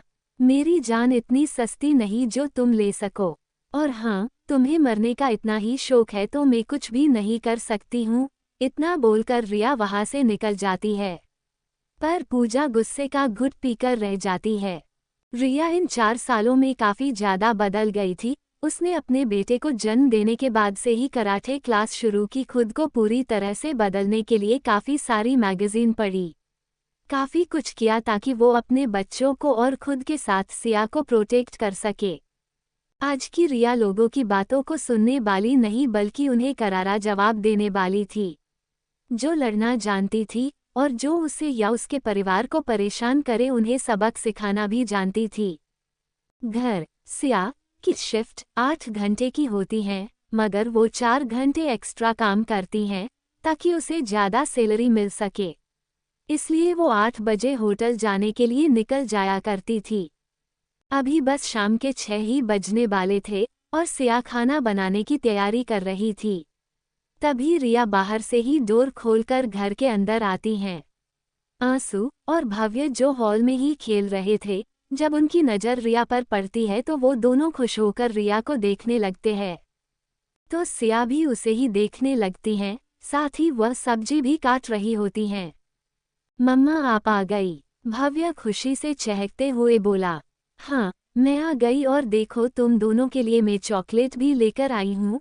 इतना बोल वह पर्स से चॉकलेट निकालकर उन दोनों बच्चों को दे देती हैं और सिया के बगल में जाकर बैठ जाती हैं। क्या हुआ, तू इतनी सीरियस क्यों लग रही है? रिया सिया को देखकर बोली। कुछ नहीं, बस कुछ सोच रही थी। सिया बोली। अच्छा एक बात बता रिया, क्या तुझे एल्विस की याद नहीं आती? जैसे ही सिया इतना बोलती है रिया हैरान सी उसे देखने लगती हैं। 29 29 इंडिया जाना होगा, अब तक आपने पढ़ा? मम्मा आप आ गई, भव्य खुशी से चहकते हुए बोला। हाँ, मैं आ गई और देखो तुम दोनों के लिए मैं चॉकलेट भी लेकर आई हूँ। इतना बोल वह पर्स से चॉकलेट निकालकर उन दोनों बच्चों को दे देती हैं और सिया के बगल में जाकर बैठ जाती हैं। क्या हुआ, तू इतनी सीरियस क्यों लग रही है? रिया सिया को देखकर बोली। कुछ नहीं, बस कुछ सोच रही थी। सिया बोली। अच्छा एक बात बता रिया, क्या तुझे एल्विस की याद नहीं आती? जैसे ही सिया इतना बोलती है रिया हैरान सी उसे देखने लगती हैं। अब आगे जैसे ही सिया रिया से इस बात को बोलती है, ठीक वैसे ही रिया की आंखें हैरान हो जाती हैं और वो अपनी नज़रें दूसरी तरफ फेर लेती हैं। एल्विस का नाम सुनते ही रिया के चेहरे पर दर्द की एक लकीरें छा जाती हैं और उसकी आंखें भी नम हो जाती हैं। क्या हुआ, तू ऐसे क्यों नज़रें फेर रही हैं? बता, क्या तुझे याद नहीं आती उसकी? क्या तेरा सच में मन नहीं करता एक बार उससे मिलने का और अपने बेटे को उसके पिता से मिलाने का? क्या भव्य जिद नहीं करता अपने पिता से मिलने के लिए? सिया रिया का चेहरा अपनी तरफ करके बोली। सिया की बात पर रिया कुछ भी नहीं बोलती है, वो बस खामोश सी नज़रें झुकाए होती हैं। मुझे पता है तुझे उसकी याद आती है और 4 साल पहले भी तेरा दिल नहीं कर रहा था यहाँ आने का एल्विस को छोड़कर, मगर तुझे आना पड़ा मेरे कारण, हमारे परिवार के कारण। सिया धीमी आवाज में रिया से बोली। नहीं, मुझे उसकी याद नहीं आती है, वो बस मेरे बेटे का पिता है और उससे ज्यादा कुछ भी नहीं, इसलिए मुझे उसे याद करने की या उसे याद कर रोने की कोई भी जरूरत नहीं है। मैं और भव्य हम दोनों ही उसके बिना खुश है और हम चारों ही एक दूसरे का परिवार है, हमें इस परिवार में किसी और की कोई भी जरूरत नहीं है। रिया किसी तरह से आंखों में आ रही नमी को छुपाकर बोली। तू किससे झूठ बोलने की कोशिश कर रही है? मुझसे या खुद से अच्छी तरह से जानती हूँ। 4 साल पहले उसके साथ रहते हुए तुझे उससे प्यार हो गया था और तू चाहती तो बिना शादी किए भी आ सकती थी। एल्विस तुझे जबरदस्ती रोक नहीं पाता, मगर तूने वैसा नहीं किया क्योंकि तू भी उसे पसंद करती थी। तो फिर तू क्यों खुद को ऐसे तकलीफ देती है? सिया रिया की आंखों में देखकर बोली। हमने फैसला किया था सिया, हम कभी भी अपने बुरे पास्ट को याद नहीं करेंगे, ना ही कभी उसके बारे में बात करेंगे। वो सब हमारा डार्क पास्ट था, एक ऐसा पास्ट जिसे हम याद नहीं करना चाहते हैं। तो फिर तू क्यों उसे याद कर रही हैं? जिस पास्ट से हम दोनों को बाहर निकलने में सालों लग गए, तू आज ऐसे इस तरह से उसी पास्ट को कैसे याद कर सकती है? ये गलत है सिया। क्यों तू अपने और मेरे, हम दोनों के जख्मों को ताज़ा कर रही हैं? तू वादा कर अब वापस से तू कभी भी वो सब याद नहीं करेगी, ना ही उन लोगों को याद करेगी, उनका नाम भी नहीं लेगी। रिया सिया की आंखों में देखते हुए बोली। अच्छा ठीक है, मैं वादा करती हूँ अब मैं वापस से कभी भी कुछ भी पुराना याद नहीं करूँगी, ना ही उस बुरे पास्ट के बारे में बात भी करूँगी। अब तो तू खुश है ना? सिया प्यार से रिया के गले लग बोली। रिया भी सिया को अपने गले से लगा लेती हैं और उन दोनों को ऐसे गले लगे देखकर दोनों बच्चे भव्य और आंसू दोनों ही मुस्कुरा रहे होते हैं। अरे अरे, हम दोनों भी हैं मासी, मम्मा हमें भी गले से लगा लो, दोनों बच्चे एक साथ बोले, जिसे सुनकर दोनों लड़कियां उन दोनों को भी अपनी बाहों में भर लेती हैं। दूसरी तरफ लंदन। सर, हमारे इंडिया बाली कंपनी में कुछ प्रॉब्लम हो गई है और मैनेजर से बात संभल नहीं रही है, उसके लिए अब आपको ही वहां पर जाना होगा। तो क्या आप वहां पर जाओगे कंपनी में हुई गड़बड़ी को सुधारने के लिए? अलेक्जेंडर का असिस्टेंट उसे देखकर बोला। प्रॉब्लम कैसी प्रॉब्लम? अलेक्जेंडर हैरानी से बोला। सर, हमारी इंडिया वाली कंपनी के अकाउंट में काफ़ी सारी गड़बड़ी हुई है और इतना ही नहीं, कुछ एम्प्लॉय को उनकी सैलरी भी नहीं मिली है, जबकि अकाउंटर का कहना है उसने सभी की सैलरी भेज दी है। मगर एम्प्लॉय का बोलना है उन्हें 2 महीने से कोई सैलरी नहीं दी गई है। न ही उनकी कंप्लेंट को सीरियस होकर लिया जा रहा है, जिस कारण वर्करों ने हड़ताल कर दी है। और ये बात को मीडिया भी काफ़ी ज़्यादा उछाल रही हैं। बात हाथ से बाहर जा रही है, हमें क्या करना चाहिए? असिस्टेंट सीरियस होते हुए बोला। अपने असिस्टेंट की बात सुनकर अलेक्जेंडर कुछ देर खामोश रहने के बाद बस इतना ही बोलता है, जेट तैयार करो, हम अभी इंडिया के लिए निकल रहे हैं। और हाँ, एल्विस को भी खबर कर दो, वो भी हमारे साथ ही जाएगा। इतना बोलकर अलेक्जेंडर असिस्टेंट को बाहर जाने का इशारा करता है और खुद कुछ सोचने लगता है। अलेक्जेंडर कुछ देर खामोश रहने के बाद खुद से बोला, आज तक मुझे धोखा देने का किसी नहीं सोचा, और जिसने भी इतनी बड़ी हेर फेर की है उसने अपनी मौत को खुद ही न्योता दिया है।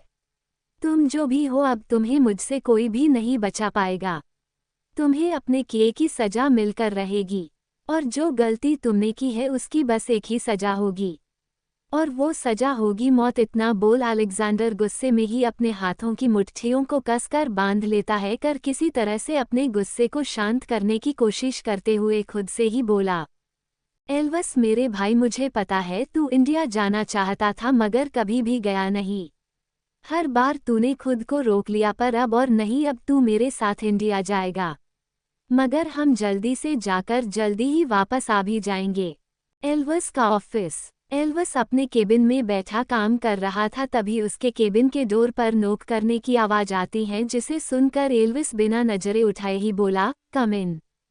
एल्विस के कम इन बोलते ही बाहर से अलेक्जेंडर का असिस्टेंट केबिन के अंदर आता है और थोड़ा डरते हुए ही बोला, सर, बॉस ने कहा है हम इंडिया जा रहे हैं और अभी जा रहे हैं, तो आप जल्दी से चलने की तैयारी कर लीजिए।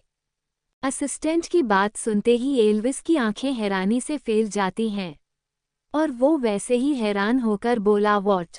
क्या लगता है अब आप सभी को? क्या एल्विस इंडिया जाने के लिए राजी हो पाएगा?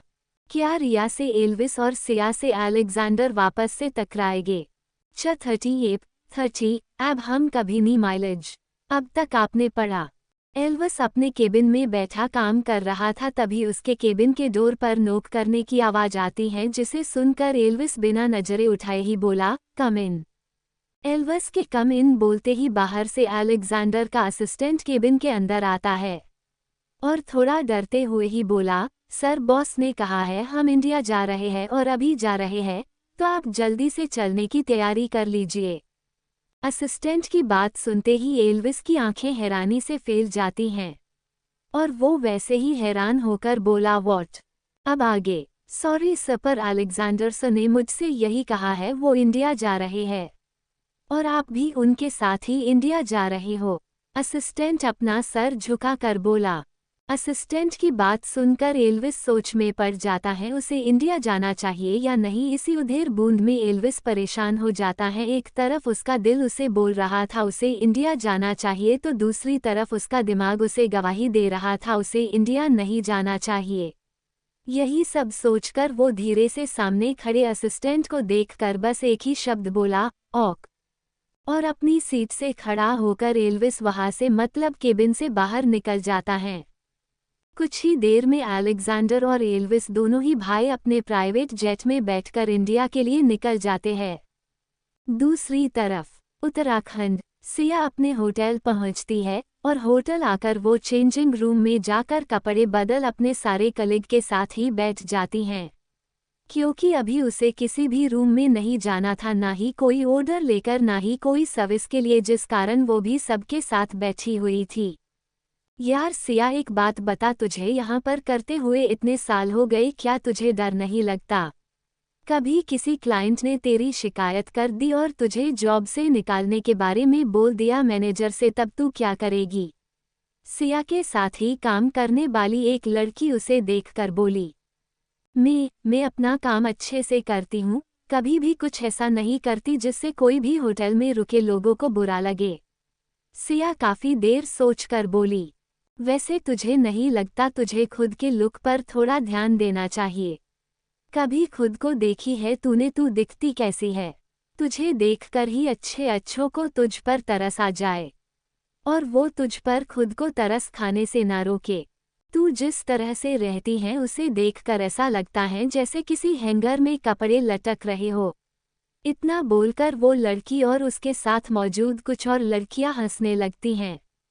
उन सबको खुद पर हंसते हुए देखकर सिया को बिल्कुल भी बुरा नहीं लगता है, बल्कि वो तो बस हल्का सा मुस्कुरा देती हैं और कोई पलट जवाब नहीं देती हैं।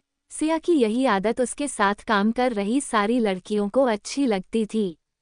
सिया के साथ काम करने वाली सारी लड़कियां काफ़ी ज़्यादा सुंदर और स्टाइलिश थी, मगर एक वही थी जो दादी अम्मा की तरह रहा करती थी और हर किसी से प्यार से ही बात किया करती, फिर सामने वाला उसे 4 थप्पड़ ही क्यों ना मार दे। सिया तू काफ़ी अच्छी है, आई लाइक यू, एक दूसरी लड़की मुस्कुराते हुए बोली और वहाँ बाहर निकल जाती है। एक एक कर ऐसे ही सारी लड़कियां बाहर जाने लगती हैं। सिया भी अब वहाँ से बाहर निकल जाती है और एक ऑर्डर लेकर वो एक रूम की तरफ बढ़ जाती हैं, जिस रूम में उसे खाने का ऑर्डर लेकर जाना था। दूसरी तरफ रिया दोनों बच्चों को सुला देने के बाद अपना लैपटॉप खोलकर उसमें ऑफिस का काम करने लगती हैं। काम करते हुए ही उसके दिमाग में सिया की बोली गई बात आती है, जिसे याद कर वो खुद से ही बोली, नहीं, कभी भी नहीं, हम दोनों अब कभी नहीं मिल सकते हैं, किसी भी कीमत में नहीं मिल सकते हैं। मुझे आज भी याद है किस तरह से तुमने मुझे आखिरी बार बोला था, अगर गलती से भी हम कभी आपस में टकराए या आमने सामने आए तो फिर तुम मुझे छोड़ोगे नहीं, मुझसे मेरा बेटा छीन लोगे। नहीं, मैं ऐसा नहीं होने दे सकती। भव्य मेरा बेटा है, मैंने उसे जन्म दिया है और मैं अपने बेटे को ऐसे ही तुम्हें नहीं दे सकती हूँ। इसलिए हम दोनों का वापस मिलना पॉसिबल नहीं है, कभी भी नहीं है। मैं कभी भी तुम्हें अपनी जिंदगी में शामिल नहीं होने दूंगी, ना ही अपनी इस छोटी सी फैमिली में जगह देने वाली हूँ। तुम बस एक बुरा बिता हुआ कल जो मेरे आज पर हावी नहीं हो सकता है, इसलिए मुझसे और मेरे परिवार से तुम्हारा दूर रहना ही सही होगा। यही सब सोचकर ही रिया अपनी आंखों को बंद कर लेती हैं। तभी उसके लैपटॉप स्क्रीन पर किसी का मेल आता है। उस मेल की आवाज़ सुनकर रिया अपनी आंखें खोलती है और उस मेल को पढ़ती है जो मिस्टर आहूजा का था, जिसमें उसने अपनी शादी से लेकर कुछ जरूरी बातें लिखी थी। जिसे पढ़ने के बाद रिया उसे मेल कर बोली, हम कल सुबह 10 बजे किसी कॉफ़ी शॉप में मिलकर बात करते हैं।